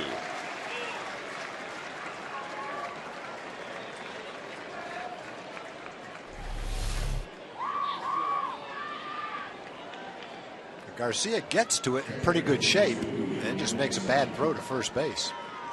He had the toughest part taken care of. That's getting to the ball. They just didn't make a good throw. Had plenty of time. E4 on Larry Garcia. The entire Ranger infield now has been switched out as the batter Eli Whiteside looks to the strike. So you've got Adams at first, Garcia at second. Jerson Kofar is at short. And at third, Christian Villanueva, as you look at the spring numbers for Kirkland. Came to camp trying to get one of the left-handed bullpen roles.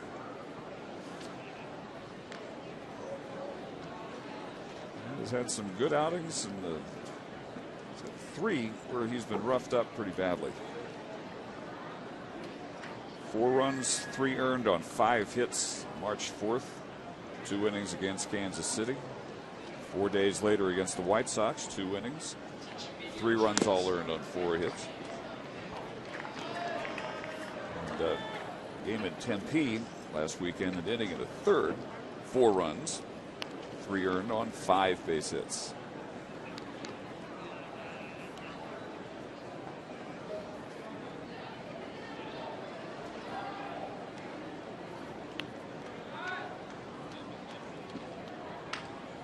Behind Whiteside, 2-1. Foul back and the count even. 2 other defensive changes for Ron Washington this inning. Luis Martinez now catching. And Craig Gentry out in left field.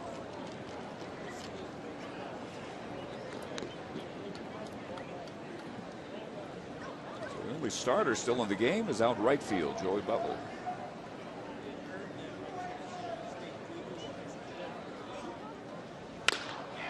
2-2 pitch is ripped foul.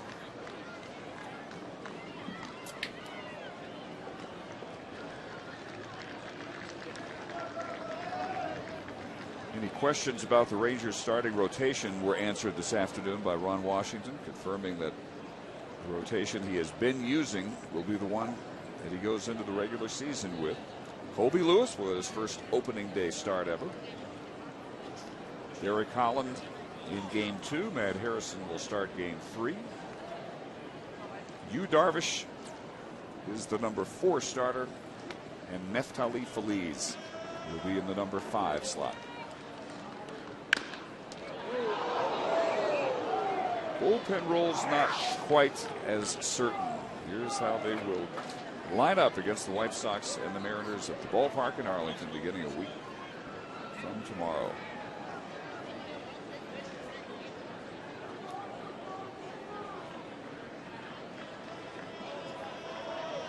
Back of the bullpen is settled. Of course, Joe Nathan, the closer. Mike Adams will be the first setup option, foul tip for out number 2. And Alexio Gondo will be used to get to Mike Adams in the 8th. So if it's a clear cut, you're going to need relievers in the 7th, 8th, and 9th, and that would be Ogando in the 7th, Adams in the 8th, Nathan in the 9th.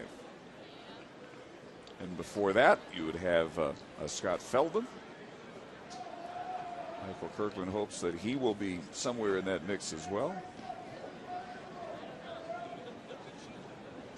Guajara, likewise, hoping to nail down a role. And we expect to see Koji in the 9th inning tonight. Good curveball right there from Kirkman. Had Blanco kind of flinching a little bit, backing up.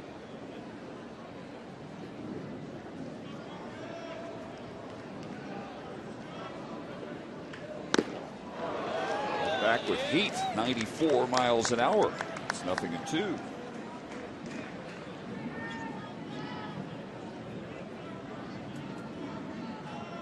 Bronco has struck out twice. In between, he had a pair of singles.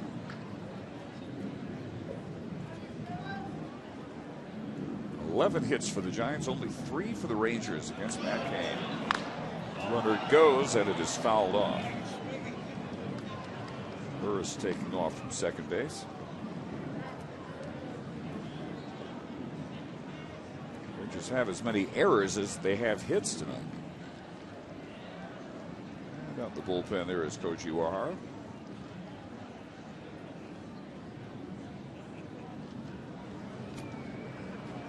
Two of the errors charged to Luis Hernandez, who started at short. Garcia, who's second baseman this inning.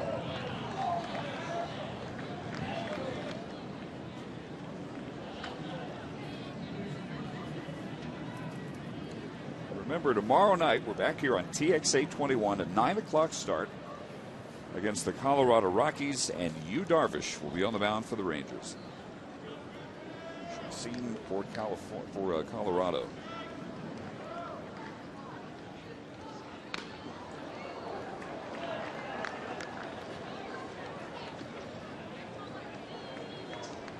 Neftali Feliz's final spring tune-up will be Saturday.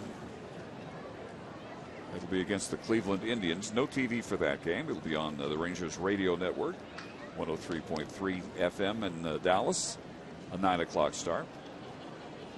The final game here in Surprise will be Sunday against the Padres at 3 o'clock here again on TXA 21. Way out to right center field, and Bourbon makes a running catch and then almost climbs the wall, but he put away out number 3. And for the Giants in the 8th, a run on 1 hit, 1 error, 1 man left. Could have been worse if not for the speed of Julio Bourbon.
From Surprise Stadium, next to last game of the 2012 Cactus League slate for the Rangers, and really the story for most of the game, I think, was a terrific start by Matt Harrison. Yeah, both starting pitchers were good, and you expect that. Matt Cain has had 6 solid years with the Giants. You expect him to be a solid starting pitcher. Matt proved himself last year during the regular season, during postseason. He's had a good spring, and so it's not surprising that through 6 or 7 innings, this was a very close, well-pitched game by both guys. Now some changes for the Giants here in the bottom of the 8th. Brad Hopp leads off. It's the bottom third of the Ranger lineup. Hopp has grounded to first and struck out. And looks at a strike from Steve Edlifson. for the 10th time. He's had an outstanding Cactus League.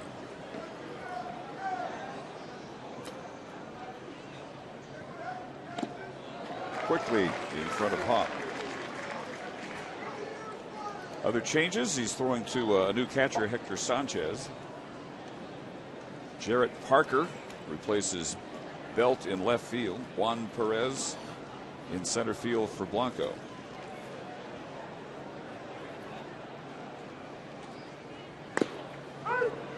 And Hawk down looking for the second straight time. First Sunday home game of the regular season, April 8th, and Mission presents Replica American League Trophy Night. Plus, it's an ice cream sundae featuring Bluebell ice cream for kids 13 and under for only $1. Get your tickets today at TexasRangers.com or call 972-RANGERS.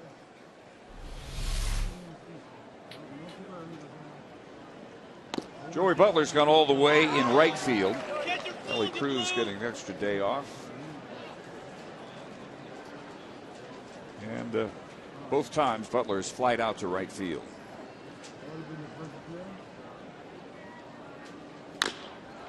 This chopper right back to the mound. Etlefson handles it, 2 gone.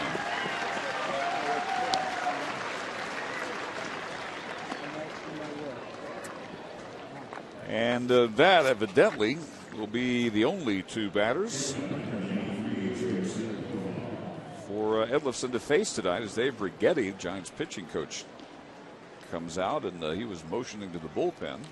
Well, they probably have certain guys they want to use tonight, and because Matt Cain went 7 innings, there's almost only so much time to get him in a ball game. So pitch count's not an issue, but just getting on a mound evidently is an issue.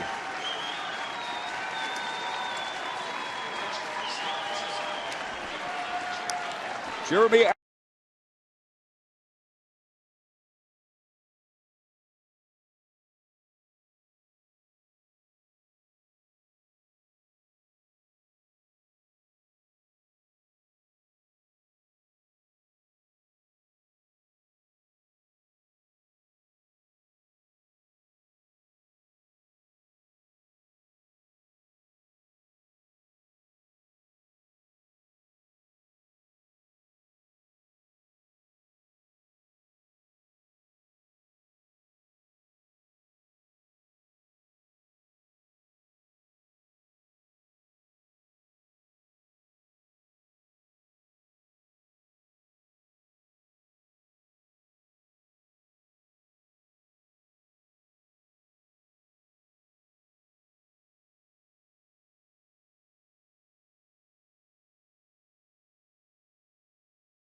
with 2 outs, nobody on here in the 8th inning.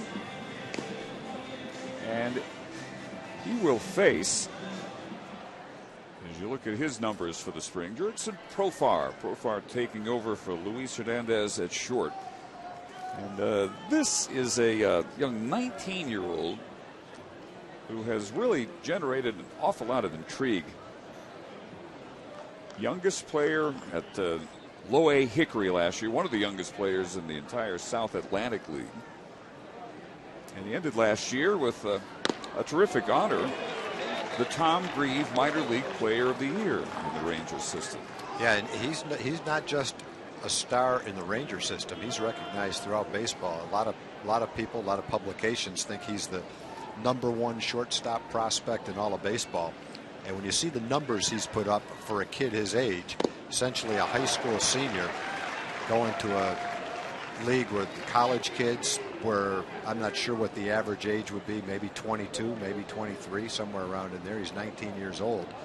And to hit 35 or 40 doubles, steal 30 bases, knock in 70 or 80 runs, hit double digits in home runs, have the best throwing arm from his position, and be recognized as a really good defensive player.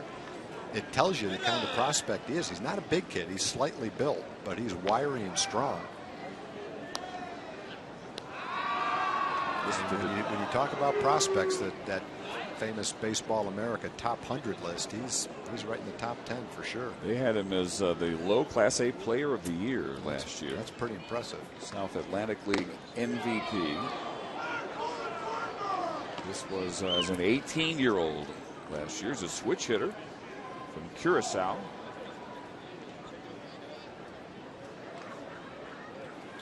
And an awful lot of people already are on his trail, marking him as a guy who's going to bear watching. Broken bat roller and through the hole for a base hit. He's also, as a Little Leaguer, he played in the Little League World Series. He was a great pitcher.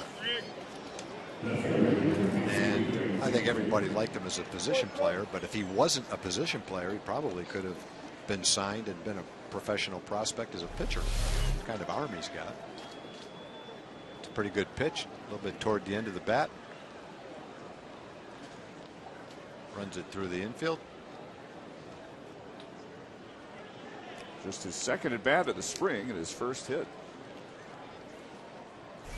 So he's aboard with 2 outs. And Craig Gentry, who took over left field for David Murphy, steps up. Murphy was 0 for 2 with a walk.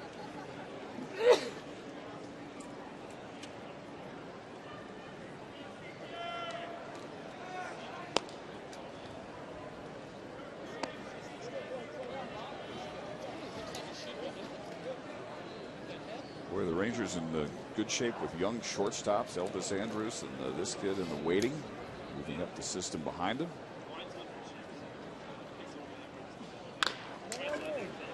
Chopper to Arias, the former Rangers shortstop. Throw not in time. The speedy Gentry beats it out. He gets down the line, boy, and you don't have time to take that double pump. Arias fielded the ball, but he pounded the ball in his glove. And just doing that allowed Gentry to beat it out. Even making the play like this, watch him when he gets the ball. He puts it in his glove one time. Most people are going to be out by 5 steps on that play. And Gentry just beat it out. Craig Gentry puts the hammer down. There are very few that can match his speed. That's a strike to Larry Garcia. It'd be a nice race to have Gentry against Mike Trout and Peter Borges, 2 young players from the Angels. All 3 outfielders can really run. I'd love to watch that. I would pay to see that, and I would say let's give the winner the $26 hot dog.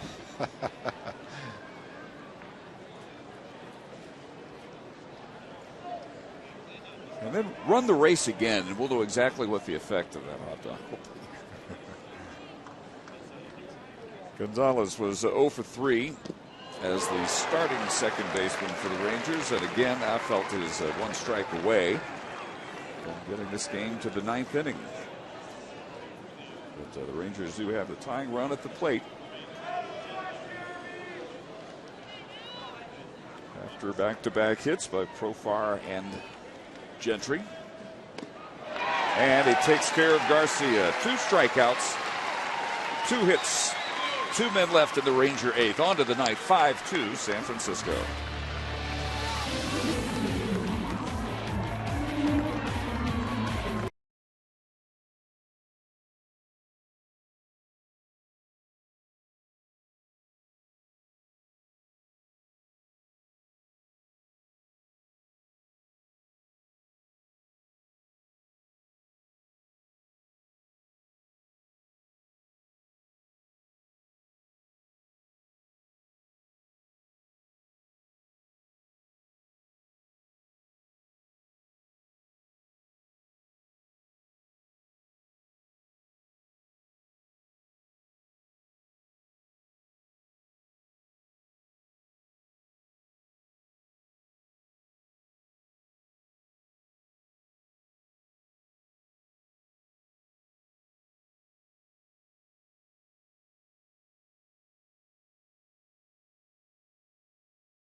in the fight against cancer. Fans are encouraged to visit honorarybatgirl.com to submit stories online about how they or someone they know are going to bat against breast cancer in their daily life and why they would like to be an honorary Batgirl for their favorite MLB club this Mother's Day. Nominate your honorary Batgirl today at honorarybatgirl.com. The Rangers honorary Batgirl will receive tickets to a Rangers game and special pregame experiences. The contest will end on April 5th. Fourth Ranger pitcher of the night is on. Koji Wahara will pitch to the 2, 3, and 4 spots in the Giants' order. Koji, last couple outings have been pretty good. An inning against the Angels on the 24th. One against San Diego 3 days later. No runs on a total of 1 hit and 3 strikeouts in those 2 appearances. He pitched the other day and started out a little shaky, and then it looked like he almost got mad. Slammed his glove, grabbed the ball from the catcher, and then had a couple of strikeouts. His splitter was a lot better. He had better command of his fastball, which was nice to see. And, you know, maybe that's what he has to do out there is get mad and be a little more aggressive. First at bat for Joaquin Arias. He replaced Terrio at short, and he sends one way back to center field and gone.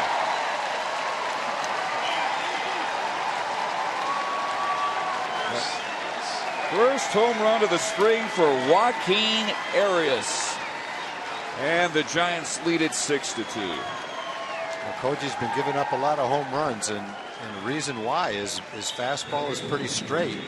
And when you don't have good location with it, hitters have been hitting it pretty well. He's trying to throw this ball a little more down and in, it looked like, and he catches a lot of the plate. Arias, not known for his power, tees off to center field.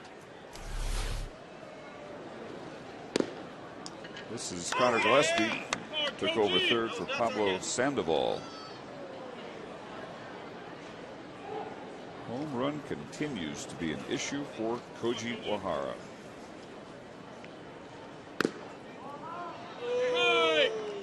That is the 4th he has allowed this spring in 7 1/3 innings.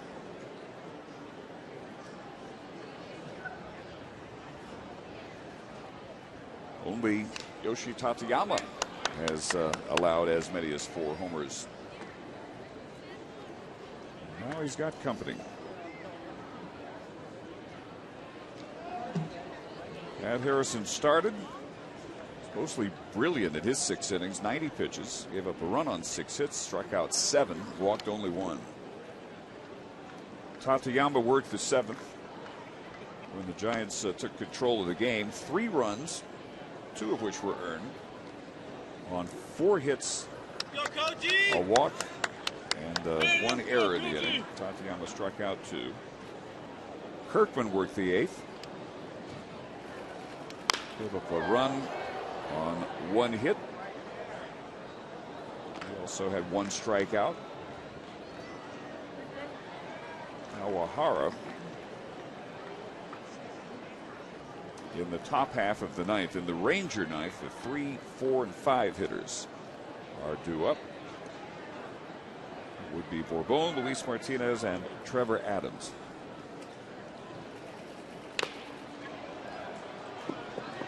Here's Profar in the field, and he charges and guns down Gillespie for out number 1.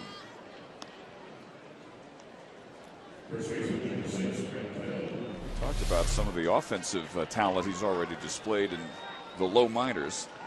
I think I've read as many good reviews of his glove work as I have what he's been able to do as a switch hitter.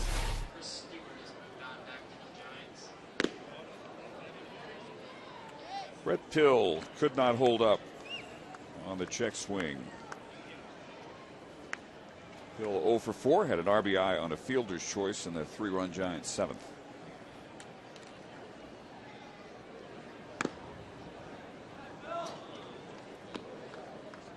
Chris Stewart is in the on-deck circle now, ready to hit for the DH, who has been Aubrey Huff all night.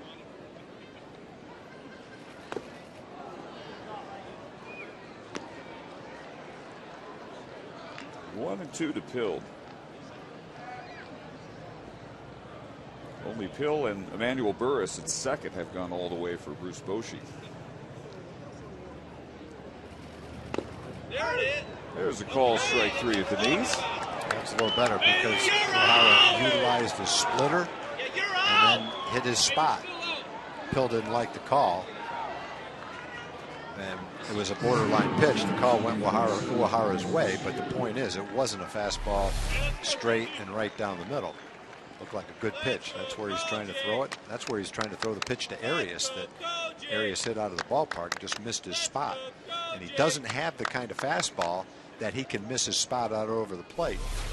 If you're throwing 95 miles an hour and you throw it down the middle of the plate, a little less chance that it's going to get tattooed like that. But when it's 88 miles an hour and it's straight and it's belt high and down the middle of the plate, big league hitters are going to tee off. And unfortunately, that's what's happened to Uehara. He just got to get better command of his fastball and utilize his splitter a little bit better.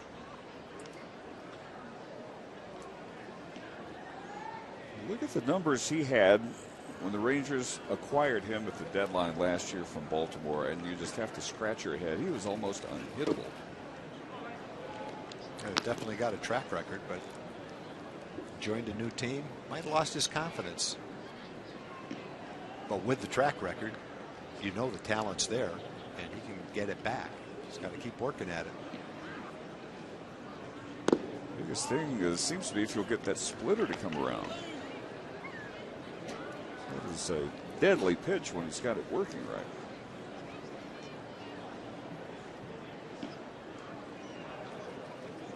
There. Behind Chris Stewart here, 3-1.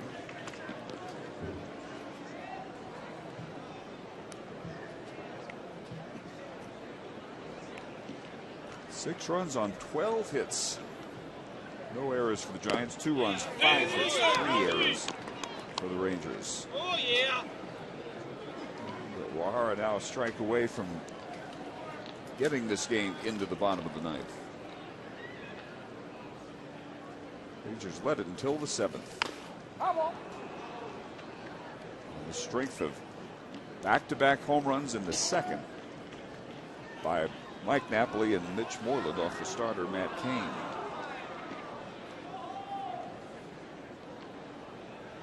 That is really all they did against Matt Cain in his 7 innings. Another broken back ground ball. Villanueva makes the play at third. But Joaquin Arias with a leadoff homer off O'Hara in the Giant ninth. Last chance for the Rangers, down 4.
TX821 is brought to you by your Texas Ford dealers.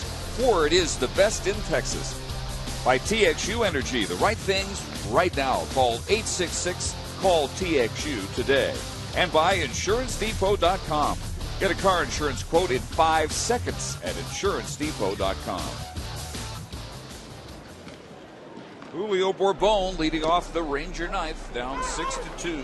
Jeremy Affeldt came in to get the last out of the 8th inning. That stays on for the 9th. Bourbon taking over in center for Hamilton, who doubled in 3 trips.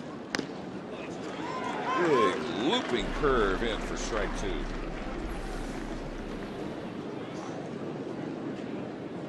Luis Martinez on deck. And then Trevor Adams scheduled here, the Ranger 9th inning. Chop back to Affeldt, thinks about the tag, thinks better of it.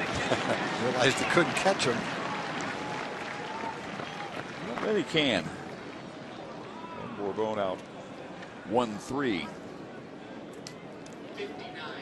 Well, they had 3 pitchers for 2 innings, so they're each going to get 2/3 of an inning, it looks like. Guillermo Mota is out there warming up. That'll be it for Affeldt. He pitches to 4 batters.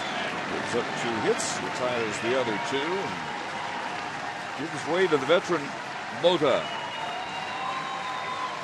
With 2 outs to go in the 9th inning.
Managed 2 runs on 5 hits with 8 strikeouts, 1 walk, and now on is Guillermo Mota to try to get the final 2 outs of this game.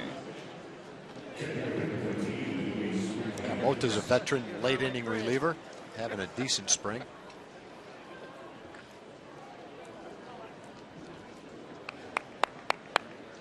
First 7 outings, exactly 7 innings. Here is Luis Martinez. He took over at catcher for Mike Napoli, who led off the second with a home run. From that point until the 7th inning, the Rangers led. It was 2-1 going to the 7th. And the Giants putting 3 on the board in the 7th and single runs in the 8th and the 9th to stretch the lead. Martinez not getting cheated on that cut. A ball and a strike. Luis will turn 28 next week, April 3rd.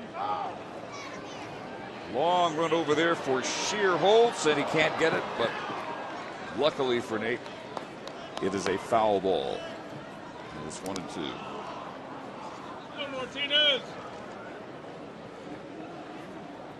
Luis Martinez spent the first 5 seasons of his pro career all in the Padres organization. Rangers got him in December for minor league pitcher. 12th round pick, 2007, out of Cumberland University in Tennessee.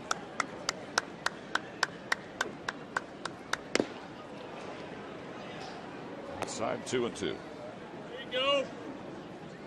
Martinez, born and still lives in Miami. Let's go, 15.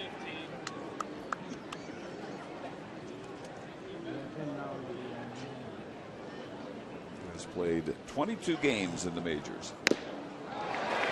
Down on a 92-mile-an-hour swinging strike 3. The Rangers are down to their final out.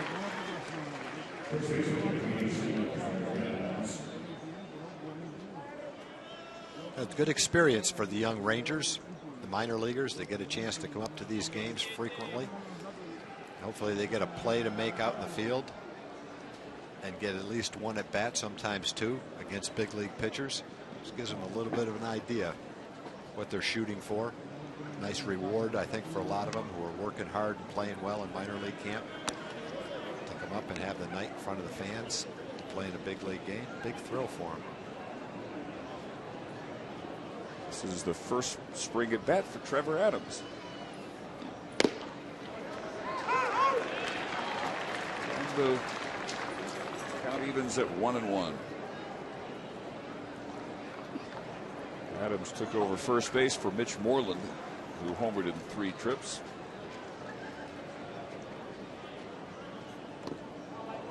His home run on the heels of Napoli's leadoff shot in the 2nd inning, which is 2nd of the spring.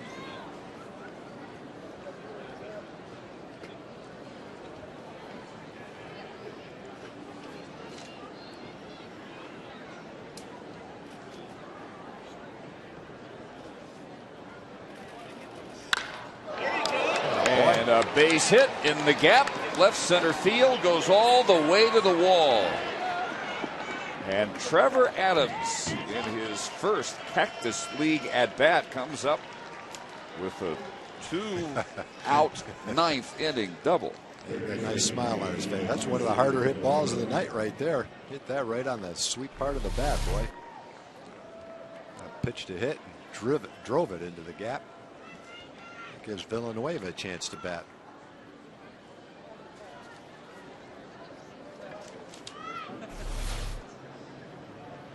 Here is Christian Villanueva, who takes high.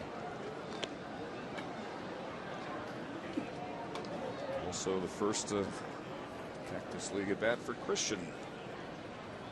Had Class A Hickory last year. Line drive right to the second baseman, Burris, and that will do it.